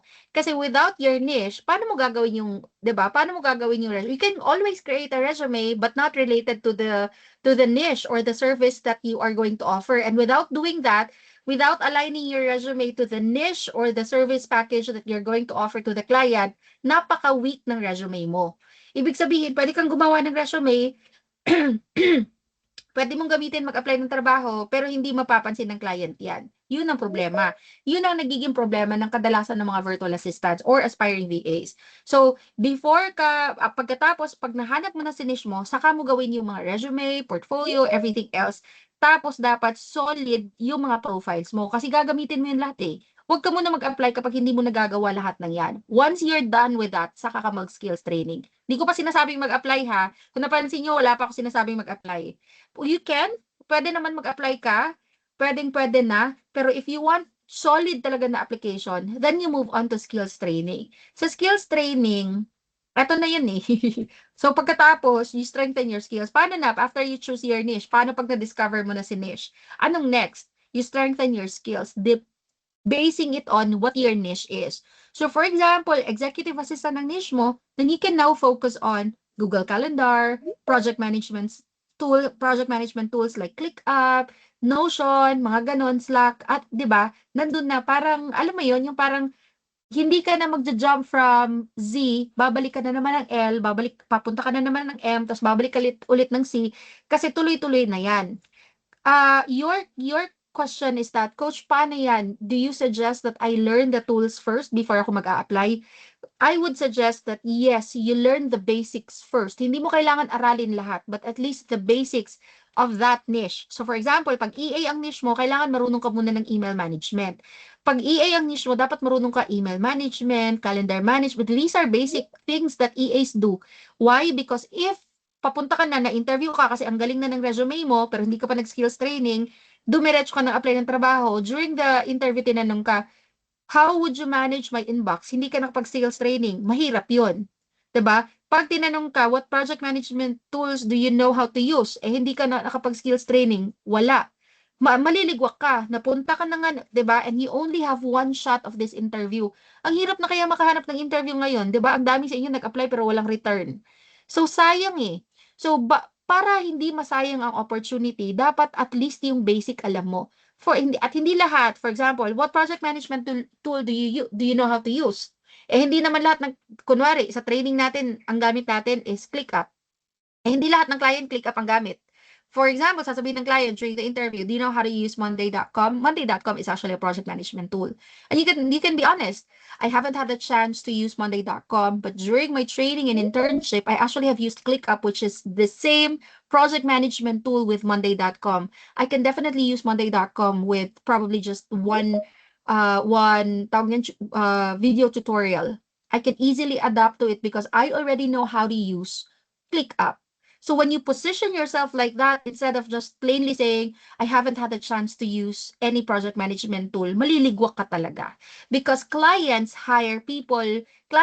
only hire experienced VAs for the only reason na ayaw nila mag-training, na mas gusto nila yung mag-hire na alam na ng taong yan kung anong gagawin. So without proper skills training, mahihirapan ka talaga. Yes, you can probably still have interview scheduled and all that, pero mahihirapan kang pumasok. So to answer your question, it would be better if you know the basic talaga muna. At you don't have to be a master. Hindi kailangan talaga agad-agad singgaling mo na si 5 years na EA, singgaling mo na si 5 years na data entry specialist.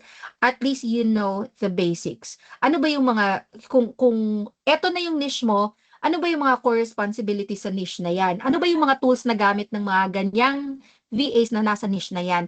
Pag alam mo na yan, saka ka mag-apply. Okay?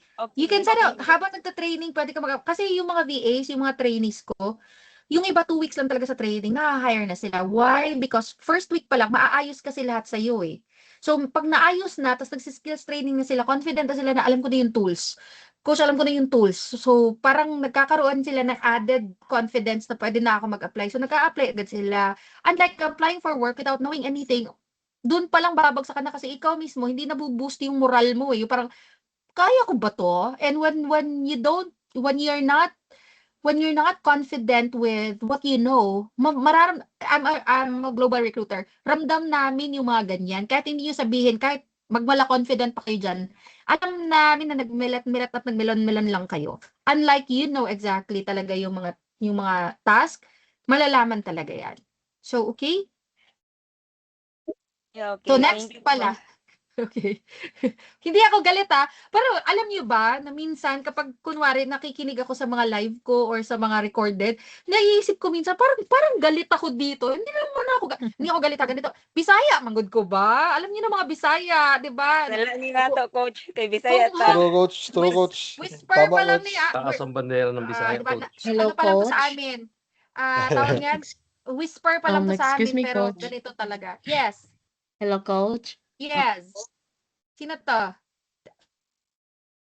Coach, just one question. Lorena here. Sure. Yes. Yes. I'm being muted, but anyway. Coach, I have a question. Mm-mm. Sure. For those who were lucky enough to be offered a job, like for example, as a general VA, Oo. are there any employers who provide Who? Employers who, ano daw? who provide their own trainings as well, or is it already like automatic that they're expecting you to know what you have to do right away?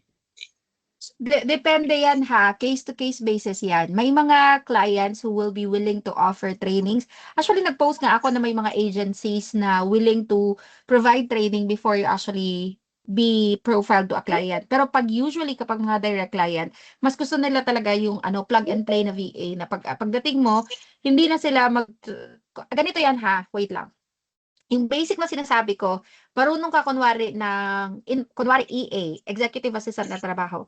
Marunong ka inbox management. Pero yung alam mo, inbox management sa Google, sa Gmail. Pero ang gamit ng client is Microsoft, Outlook. 'Di ba? Magkaiba 'yon. Pero almost the same. Pero pag sinabi mo kay client na I know how to manage inbox, but I've used Gmail before, si client mo will give you time to get familiar with Outlook. Kasi ang alam niya, kasi aware siya na Gmail ang alam mo, hindi Outlook. So, dapat ganun, that's how you would position yourself. Hindi pwede, parehas hindi mo alam si Gmail, hindi mo alam si Outlook. Pero there are clients that would give you time to adjust. Kumbaga, yung bibigyan ka ng adjustment period na bibigyan ka, pero hindi talaga sila yung magte-train. Minsan magbibigay lang sila ng link or minsan ganon, wala talaga yung basta direct client to pag sinabing direct client, usually hindi lahat. May mga times din naman na meron silang ino-offer. Coach, got a question Thank po. you, coach. Okay. State your name when you ask questions, please, para I would know. Elroy. Sino daw? Elroy po. Elroy. Sige, Elroy. Yes. Coach, I've been off the job since 2024. Tapos, after ko sa BPO for 8 years, nag-small business ako, like yung ginawa ni sir. So, okay lang ba sa CV na ilagay ko siya na nag-switch ako into business? Or should I put like parang nagkaroon ako ng maliit na posisyon dun sa SME na business na yun?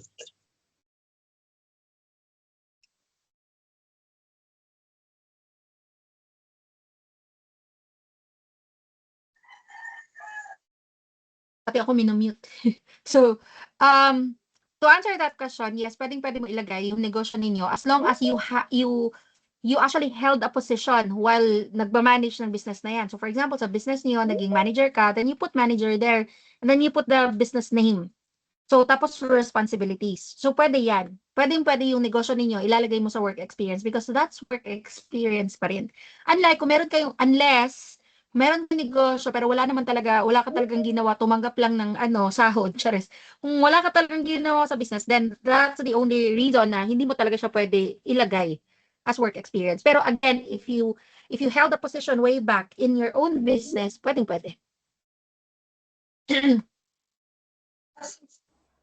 So, okay. So, Hello, next tayo, Coach. next. James Yes. here. Michael. James?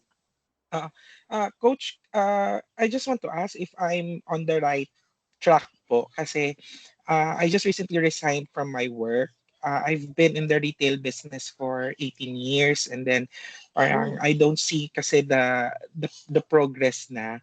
Parang I just want to go out from the comfort zone. So what I did first is I thought VA is parang isang klaseng work lang. And then when I do my own research, sobrang dami pala. So Nagulat ka. yeah. So parang I asked ChatGPT, given my background sa education and sa work ko, may binigay si ChatGPT na mga specific niche na that is tailored fit doon sa experience ko. And then when I see your post, kasi it's my first time to join your training, when I see your post in Facebook, the niche discovery, so I got interested para at least ma-validate ko kung yung binigay sa akin ni ChatGPT was the right niche that I'll be going. So given doon sa Excel file kasi kanina, parang na-validate kasi na tama yung binibigay ni ChatGPT na niche doon based doon sa background ko. So parang ang sabi ko kasi sa mga kaibigan ko who's doing VA na, I don't want to apply yet because I need to establish first the basic skills. Yes. Kasi I don't have any background. So and then yun lang, sa dami kasi ng VA na niche, It's overwhelming. ang daming pwedeng skill na aralin. So, medyo mas naliwanagan ako right now na after nitong exercise na to, parang I know na what skills to focus and strengthen. So, yun po yung sana. So, am I on the right track po ba in doing such things po before application? Yes, you are. And it's a wise thing to do to build your foundation first before anything. Kasi mahirap talaga sumabak sa giyera nang wala kang kadala-dalang bala. So a lot of people will actually, yun yung pinaka-common mistake talaga ng aspiring VAs when they think, and I can't blame you or the rest of you who are thinking na ay madali lang yung VA eh. Kasi akala talaga ng karamihan, pag sinabing VA, isang trabaho lang yun. But then when you try to open your computer and try to search for VA jobs, it gets more and more overwhelming. Each time you open, each time you search for something, it gets more and more overwhelming. Ay, ang dami palang branches nito. Sobrang dami pa. So, yun na nga, when it's already overwhelming, sometimes you probably will think, baka hindi ito para sa akin, yung iba, tumitigil na, or baka, yung iba, one of the common mistakes is yun, they jump into their job applications right away, thinking that my background, since, lalong-lalo na yung galing sa call center, and I'm not generalizing this pag galing call center, mostly sa mga students ko, inisip nila, madaling makapasok sa trabaho. Where in fact, yung pagiging call center employee, and pagiging VA, those two are different things. Sobrang layo. Though meron kasing cold calling, may appointment setting na voice na medyo match talaga. So, it's a wise decision to build the foundation first and to learn the industry first before actually applying for work. And yes, to answer your question, you are actually on the right track. Baby, I was born this way. Okay? So, pagpatuloy mo yan. And then, now, at least now, it's clear kung anong niche mo. And then the next thing that you will do is just strengthen your skills. And then, mapapadali ang buhay mo talaga maghanap ng trabaho. Okay? Pasama Hello, ako bootcamp, Coach. Good afternoon. Sige. Pag-uusapan natin yung Gold Pass pagkatapos ng mga questions na to. Sige, next question. Hello, may question lang po. Names, please. Kay ang daming... Miss Biga Paul po. Paul? Vida Paul? Ano daw? Chris B po, Chris B. Yes, Chris B. Sige. Tanong ko lang po kung saan yung experience, mag-Bisaya lang ko, Coach, okay lang ba? Oh, pa-adjustan na to ng mga Tagalog. Sige. Sige. Mute ko. Go. Read. Akong experience sa work is admin aid sa PSA, Philippine Statistics Authority, and then ang akong nakita siya nga connected nga skills is naa sa data entry or sa AA, pero naglibog ko kung asa gyud siya nabilong ba. Pero ang akong role as admin is first kontrata, mag-prepare kontrata, maghimo og payroll, and then mag-set og mga training schedule with the whole year, and then ang mga tools ana gamiton is kanang Microsoft, Spreadsheet, Google Docs, sometimes pod Canva og mag-posting. So asa siya nabilong nga if then okay. sa mga data entry pod, if ang mga collected gikan sa mga enumerator kanang mag-assist ko mag-input sa mga data entry, Then mao po na akong kasagaran yung trabaho mag-input og mga data entry, mag-verify, Yes. then Okay. mag-supervise sa mga enumerator. Sige. So, isa-isayin natin ha. Ita-translate ko lang, binigyan pa ako ng trabaho ni Chris B eh. So, ta-translate ko lang para sa mga, kasi I will probably be receiving same questions. So, tatagalog ko lang yung sabi ni Chris B. Si Chris B kasi nagtatrabaho siya sa PSA. So, malaki ang kinikita niya. Kumikita daw siya ng 200,000 per month.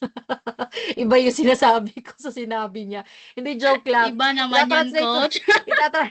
ita-translate ko na lang maayos ngayon. Si Chris B nagtatrabaho sa PSA. So, the question from Chris B is that, Coach, tama ba na ano bang bagay sa akin na trabaho when my previous work actually entails this and that, yung nasa admin siya, gumagawa ng mga sobrang daming admin work na nabanggit niya. Tapos yung mga tools na gamit niya, napansin niyo siguro napakinggan niyo siguro yung mga tools na gamit. So, she's confused now if magda-data entry siya tsaka mag-EEA. Now, to answer that question first, ikaw talaga ang makakasagot niyan, Chris B. You just need to do the drill. Yung niche discovery drill, this one right here. Do this and you will find your own niche. Do this and you will discover your niche. I can always suggest, I can always tell you, mas maganda talaga sa EA yan. But I may be wrong. Pero when you do this will really give you a guide of what you are supposed to do first or what your niche should actually be. Kung saan talaga ang starting point mo. The reason why I created the niche discovery drill na training talaga, and dati hindi ako nag-niche discovery na training, inside bootcamp lang talaga to, because I always get that kind of question. And I don't want my trainees to get lost along the way. And this, gaya ng sabi kanina nung nagtanong na, this actually gives clarity of what I will be doing moving forward.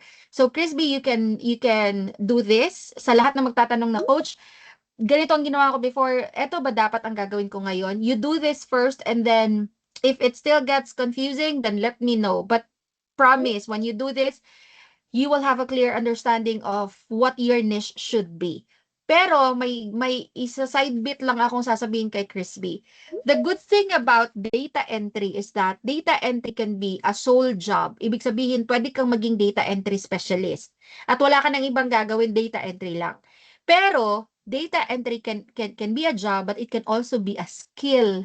Pwede siyang maging skill that you can actually apply and use in different kinds of job. I'm a global recruiter. I still do a lot of data entry tasks. I'm an executive assistant too, aside from being a global recruiter, but I do a lot of data entry tasks. So you can be a GHL expert, but still do a lot of data entry tasks. You can be a lead generation specialist, but half of the tasks that you're going to do are data entry tasks. So, yun yung nakaganda sa data entry. Yun yung sinasabi ko sa inyo na the way I program my training is that lahat ng training na to, hindi talaga masasayang. You're not gonna be wasting all these skills. Kasi, pag kunwari gusto mong maging social media management, magagamit mo tong mga skills na to. Magagamit mo talaga. So, yun lang yung sasabihin ko sa'yo, Chris B, that your data entry skills can still be used for EA work. Okay? So, hindi talaga masasayang yung mga trabaho mo before. You have a lot of transferable skills. Kailangan mo lang i-enhance yan. But first, you will have to find your niche. Tingnan mo kung dyan ba talaga dapat, kung nasa tamang tao ka. Ay, kung nasa tamang lugar ka ba. Ito muna. Okay? Sige. Okay. I hope that So, answered coach, your question. ano ba yung kaibahan between sa data entry at tapos data entry specialist? Yung role niya ba? Same lang yan. Data entry, again, data entry is the process of transferring information from one source to another. That's data entry. Pero that's not all that it is. There's so many types of data entry jobs that we will discuss that sa ibang training naman. Okay? So, yon. Sa mga nakapag-gold pass pala, sorry. Sa mga nakapag-gold pass pala, na-cancel yung data entry natin. Pero babalikan natin yan ha. I-move lang yung schedule. So, wag kayong mag-alala. Hello, Coach. Dorothy Okay, here. Coach. Thank you po. Coach. Hello, Coach. RV. Dorothy here. Dorothy po. Hello, Coach. Sorry, hindi ko masyadong naririnig. Hoy, isa-isa lang. Shirley po, Nagalit ko Coach. si Pearl. Shirley po. Coach. Shirley. Yes, Shirley. Yes po, Coach. Ang question ko po Thank you, kasi Sige, yes po, you're yung welcome. question ko po regarding po kasi Shirley, na-mute ka ata. Yes, Shirley. Hello po, Coach. Yung background ko po kasi is customer service po sa BPO. Pero kaya po ako nag-VA is gusto ko na po kasi sanang lumayo sa voice Yes. work. And then Okay. natanggap po ako sa isang VA agency. But then po, ang namamatch sa akin palagi is voice works like real estate po. So, ang question ko po is paano kaya ako makakaano po doon na kasi well nakikita po nila sa resume ko is mostly customer Yes. service po eh. So, ano po kayang magandang way para Umiwas ka sa agency. Ganito kasi, this is how agency works. They profile you depending on your skill set. So, 'di ba, ang agency kasi, mga VA agency kasi, they have hiring all the time because they want to build a pipeline of VAs ready to be profiled to a client. So they will never profile you to something else if yung background mo ay nasa calls talaga. Doon ka nila ipo-profile because they will profile you basing it on your experience and your skill set. So if you would want to stay away from calls, wag ka muna maghanap ng VA agency.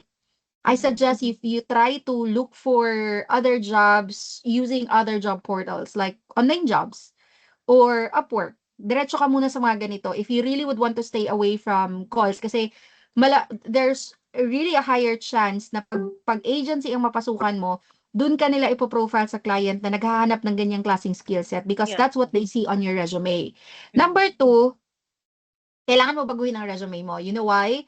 Because bago ka pa nila ma-interview, ang una nilang titingnan, resume mo, and they will judge you based on your resume. Sorry sa term na judge, but they will really judge you based on your resume. So, if your resume shouts call center experience, voice ka talaga. But if you know how to revamp your resume na mapapalitan siya to a VA-ready kind of resume, then there's a possibility that they will profile you to something else instead of voice.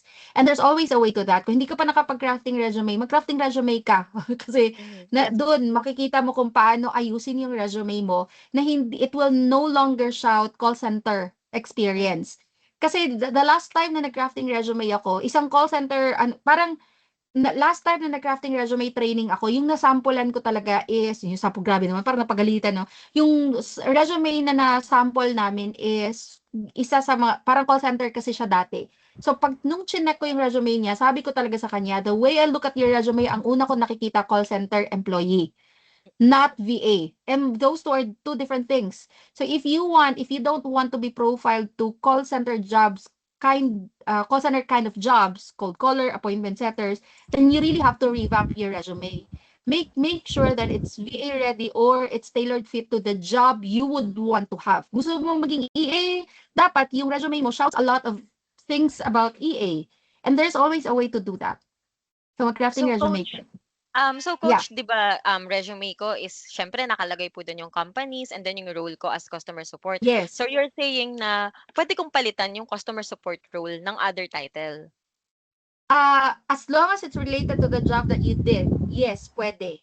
And hindi lang yung role. You can still put their customer support role, pero yung duties and responsibilities mo, the way you position it should be related to the job you're applying for right now. Kunwari, gusto mo maging admin assistant, dapat lahat ng nandun sa, hindi lahat, mostly, at yung naka-highlight dun sa duties and responsibilities mo, related dun sa admin kind of work, not calls. Kasi kapag puro calls ang makita nila, then you will really be profiled to that kind of work as well.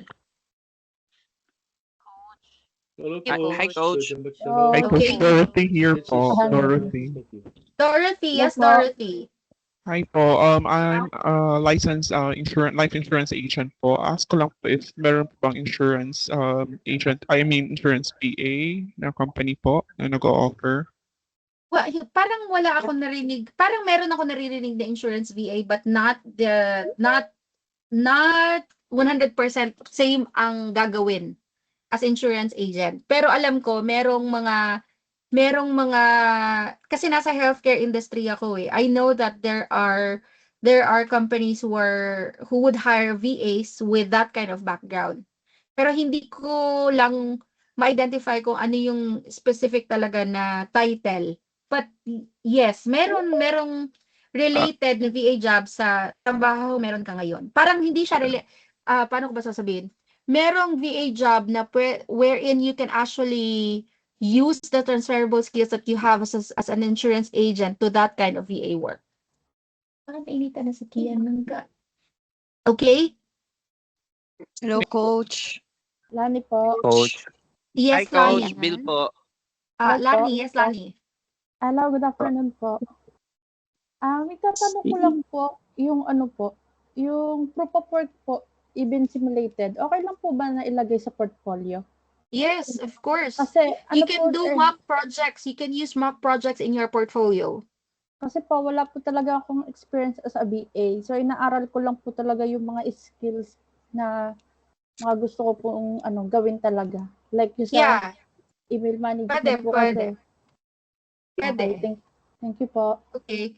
Anything else that's related to... Ito muna tayo sa Hi, related Coach. sa topic ha. Topic muna, topic. Okay. Babalikan ko lang to and then I'll get back to your questions. Tatapusin ko lang. We still have 4 slides. Okay? So, again, going back here and then I'll cater your questions right after. So now you know your niche. Next step, you strengthen your skills. What's the next thing to do? You build your portfolio. Kasi kanina may nagtanong na about portfolio. So, yung mga sample tasks mo, kunwari nag-bootcamp ka, sa bootcamp, you will be given so many tasks. So, para na rin siyang internship kasi every time matatapos yung training, yung discussion, you will be given tasks that you need to do and you need to update your ClickUp and so on and so forth. These tasks, pwede mong gamiting sample task sa portfolio. So, sa mga training na na-attend nyo sa akin or sa ibang coaches, if meron kang training, tapos may mga task doon, then yes, pwede mong gamitin yon. Pwede kang gumawa ng mock project, and then yung mock project na yun, gamitin mo as sample task sa portfolio mo. Pwede yan. Tools you use, kung ano mga tools na alam mo kung paano gamitin, ilalagay mo sa portfolio. Portfolio is very, very essential. Kumbaga, gaya ng parati kong sinasabi, if your resume gets you notice, it's your portfolio that's going to seal the deal. You can always put a lot of things on your resume. You can say there, you can state there, you know how to do inbox zero, you know how to do email management, you can do this, you can do that. But you can only say that, you can only write that. It's your portfolio that's going to show them that you really know how to do inbox management, inbox zero, and so on and so forth. Why? Because in your portfolio, you can show sample tasks, case studies, and all that. Okay? And then, of course, you will have to put in the services that you offer. Next, you optimize your profile. Now, again, do not ever apply if you have not optimized your profile yet. A lot of success stories that I posted on my page, so yung iba doon pala, hindi pa nakakapag-training, they only optimize their profile. And all of a sudden, clients were reaching out to them sa LinkedIn and then got hired right there and then. So, parati, alam ko, yung mga nakapag-training na sa akin, parati nyo talagang maririnig sa akin to, do not ever underestimate the power of an optimized profile, lalong-lalo na sa LinkedIn. So, dapat naka-optimize lahat ng yan. Dapat naka-optimize yung profiles mo, naka-align sa resume mo, sa portfolio mo, and then your LinkedIn, online jobs, and so on and so forth. And the rest of the profiles that you will actually create. And then you apply strategically. So again, kung napansin nyo, nasa dulo ang application. Huwag yun nasa gitna ang application. Before you apply, you have your niche, you have your VA toolkit, yung mga profiles and everything else. You have everything ready before you start applying for work. So, this increases your chances of getting hired. Para hindi ka rin, ang pinaka gusto kong isipin ninyo is if ipipilit ko ngayon na hindi pa ako ready, magsasayang talaga ako ng oras. Gusto ko na maging VA, so next time na lang to, mag-a-apply na ako ngayon. Yung sana ay 1 week lang na application, magiging 1 month yan. Yung sanang 1 month lang of process ng application, magiging 3 months yan if you don't apply strategically. You're going to spend so much time and you're going to put them down the drain. So apply strategically, match to your niche, and then yung scattered approach, ito yung apply to every, basta pag nakita mong VA, may application, may konting match dun sa skill set mo, a-applyan mo na kaagad. That's going to ruin your reputation, pagsasayang ka talaga ng panahon dyan. And worst thing is, you will get tired. You're gonna feel burnt out. You're gonna be exhausted kasi lahat na lang nag-e-exert ka ng effort whenever you apply for work. Biruin nyo, yung ibang application, umaabot pa ng 30 minutes kasi kailangan mo mag-fill out ng form. Tapos sa dulo, anong sinasabi? Upload your portfolio, tapos walang portfolio. You've just wasted 30 minutes of your time. So applying only to roles that match your niche means your resume, portfolio, and profile all align, making you a much stronger candidate. Yung tipong hindi ka mahihindian ng client kasi lahat ng kailangan niya nandyan na. Nakikita niya na sa'yo. Quality over quantity. A focused application to the right job is always more effective than sending dozens of generic applications. So kung tatanungin niyo ako ngayon, anong masuggest mo, coach? Send 5 to 10 applications a day. And that's 5 to 10 different resumes each time. Each time. So coach, ibig sabihin, kung EA lang naman lahat ng applyan ko, coach, lahat 5 to 10 EA jobs, pwedeng isang resume na lang, coach. Hindi pwede yon. Send 5 to 10 applications per day with 5 to 10 different resumes each time. Pag sinabi kong different, ibig sabihin, bawat resume na isasend ninyo naka-tailor fit dun sa ina-applyan yung trabaho. Kahit same pa yan. Kahit EA pa yan, parehas lahat, dapat magkaibang resume ang sisend ninyo. Now, we'll explain that further sa ating crafting resume na training. Okay? So, you don't need to master 10 VA services to start. You just need to focus on one. You just need one clear niche where your skills, interest, and market demand meet your sweet spot. You just need to find your sweet spot. I can't find your sweet spot. I do not know what you did in your past job unless we will sit down together and we will talk together and then magchichikahan tayo. Then probably I can tell you this is where your niche lies. My friends Rick and I went to have dinner together. Coffee lang sana na end ng dinner, tapos nagkape, tapos alam niyo na, baboy na ulit, papunta na ako ulit sa 65. So we were talking about, kasi mga VAs na rin sila. We were talking about, uy, Jaya, they call me Jaya instead of Jen. So my friends, my VA friends now, sabi nila, call center to dati lahat Sabi nila, bakit parang ikaw pag sinabi mo magdadagdag ka ng client, nakakadagdag ka kaagad? Bakit kami sobrang tagal na? Bakit parang ang hirap talaga? So, and believe me etong mga to, 6 years, 7 years na sa VA industry, and yet they're having a hard time finding a client. And whenever I ask them, saan ka gumagawa ng resume? Sa Canva. Kailan ka huling gumawa ng resume? I can't even recall. So, ibig sabihin, nag-apply ka last week, yung resume na gamit mo, yung nakaraan pa? Oo. Ilang applications sinasend mo? Ilang applications ka na, di na mabilang talaga. Apply ako ng apply kasi grabe ang mahal na ng gasolina and so on and so forth. May sasakyan pang binabayaran. So, ibig sabihin, yung resume na ginawa mo dati, eto lang yung ginagamit mo every time you apply for. That's the reason why you're not getting a job. Kaya sabi nila, pa-check B? Pa-check na resume, JB? So, sabi ko, pag dinala mo sana yung laptop para I can check your resume agad-agad. Because, again, if you are going to use the same resume over and over again, that's gonna be a generic resume. Kahit pa sinabi mo sa akin na VA ready yan, it's still a generic resume. I've checked thousands of resume my life as a recruiter, and I would really tell you to always tailor fit your resume each time you apply for. You build portfolio, you position yourself better. Hindi pwedeng kung saan-saan na lang. You apply strategically. Kapag meron ka na kasing niche at specialization, parang alam mo na kung anong focus. So you are going to be quickly hired rather than someone who is a generalist. Pag generalist ka, parang nandito ka pa lang sa parang general lang, parang wala kang cream on top, kumbaga. But when you already know what your niche is, you already have that cream on top. So yun. So clarity creates opportunity because if you do not know your niche yet, lahat talaga pwede papasukan mo na lang.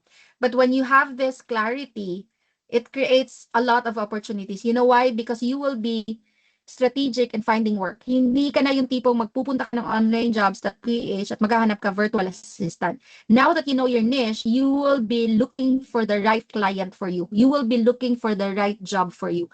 And when you do that, you get hired faster than everyone else. So start with one niche, do it well, and grow from there.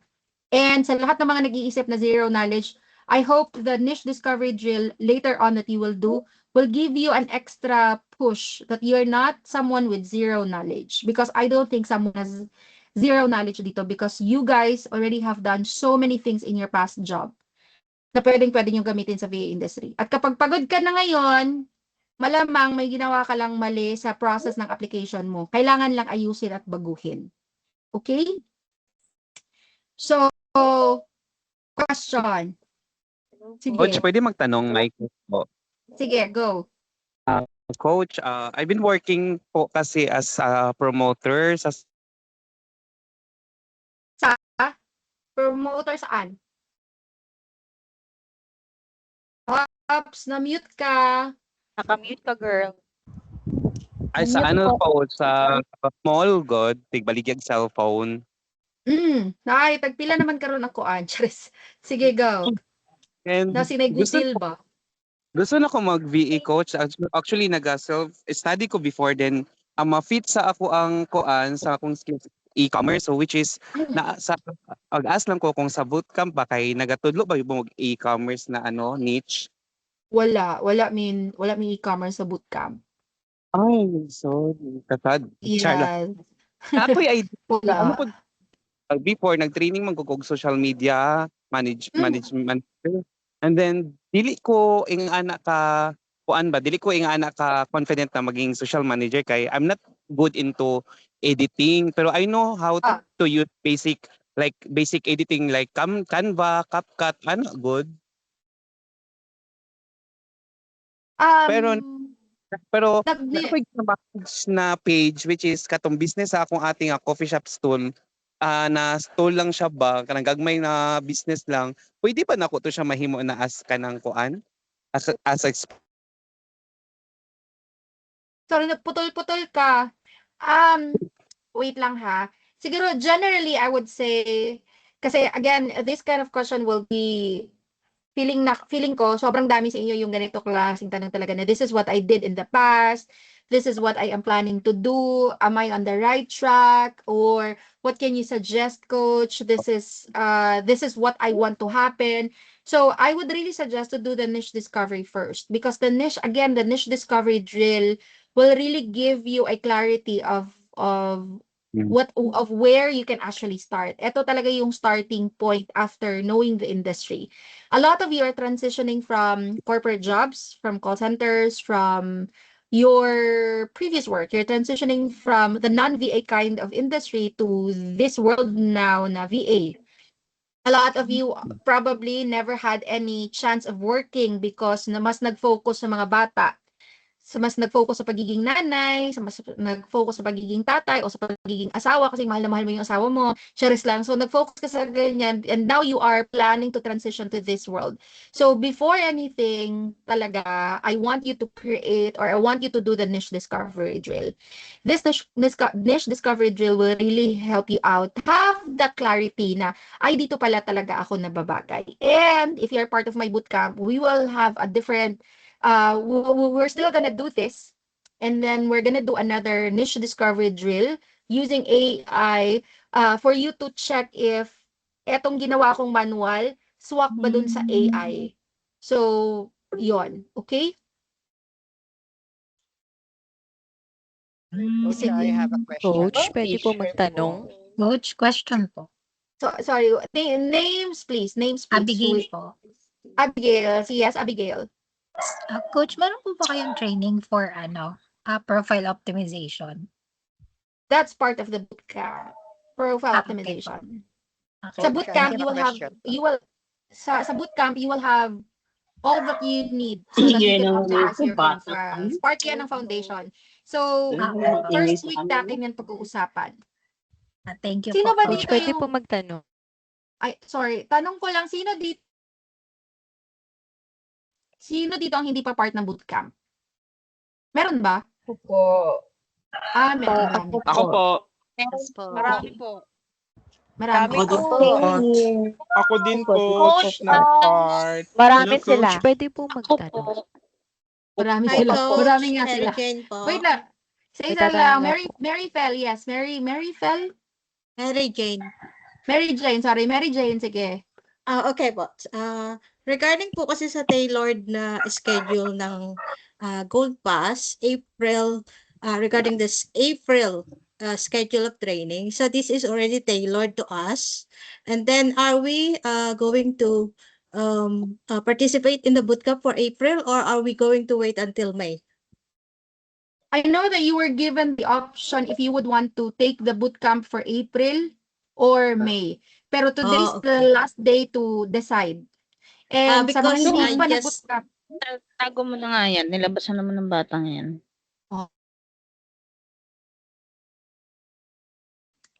ayan, sorry. Sa mga Oo, naka-gold Stephanie. pass, wait lang. Sa mga nag-gold pass, you will have the option whether you would want to take your bootcamp this April or May. But you will have to make sure that you inform us agad-agad because our day 1 sa bootcamp is tonight. That's why I posted earlier, last day of registration na ng gold pass today with April bootcamp. Kasi mag-uumpisa na tayo mamaya eh. Okay? So sige, we have 5 minutes left. Any other question? Coach, yung sa Silver Pass po ba? Coach, may tanong po. Names, Stephanie please, po. para I would Chini know. po. Chini, yes, Stephanie Chini. po. Ask ko lang po, Coach. Yung administrative assistant role po, ano pong pinagkaiba ng administrative assistant 1, 2, 3, and 4? May ganon? Ang alam ko kasi GVA, GVA, admin assistant, admin assistant, GVA, and then executive assistant. So yung tatlong yun yung levels nila. Executive assistant offers high level of support. Pag sinabing admin assistant, admin lang talaga yan. So probably a certain department. Pag sinabing GVA, mas broad siya. Pero pag sinabing executive assistant, yun na yung higher level of support. Yun. Yung tinatanong niya yata, Coach, is yung sa government kasi ganun eh, may level. Sa Yes, VA, tama po. hindi ko alam na may levels pala yung sa VA. Oo, wala naman. Hello, ma'am. Stephanie, Hello, coach.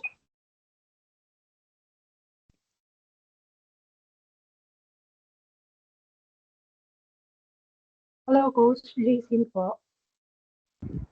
Who else has question? Na niche for teachers. Again, sa mga magtatanong kung anong bagay na niche sa ganitong klaseng trabaho, you can answer that question by doing the niche discovery drill. I can always give you a suggestion, pero I would still suggest, that's why we're having this training, para hindi ko na isusubo sa inyo kung ano ba dapat ang gagawin ninyo. You discover your niche, okay? Nandyan na, I will give that to you. Isisend ko pala yung attendance Coach, niyo. please Sa mga send hindi the, naka-gold pass. Coach, may tanong Yes. po ako. Coach, pwede po Send- maki-click ng link po dun sa niche. Yes, Niche yes. discovery drill po. Yes, ibibigay ko. Wait lang ha, hold on. So, ibibigay ko Thank you po. ngayon. And then, magbibigay din ako ng, actually, no need na for attendance Files. kasi hindi naman tayo magkakaroon ng no need for, sabayan ko lang si admin.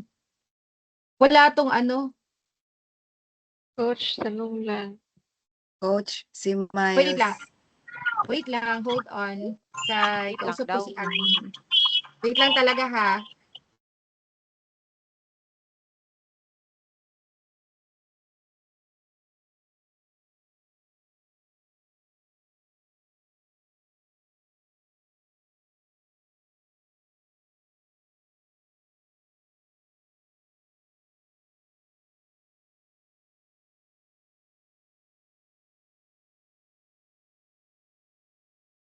Hello, Coach.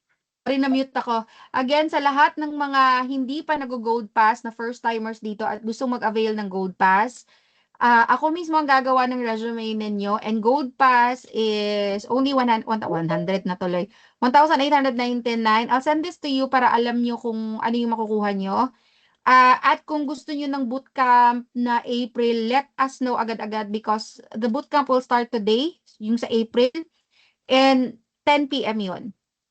Okay, sasend ko yung yung link again sa mga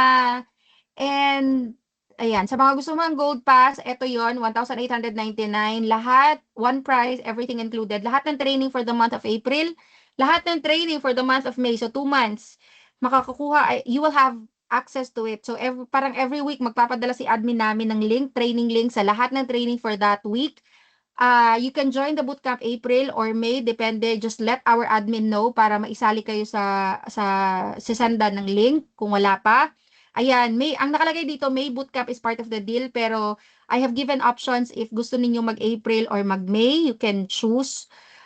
Your lifetime learning hub, meron kaming ginagawang training portal. Sorry, this is a training portal, everything that you need to know.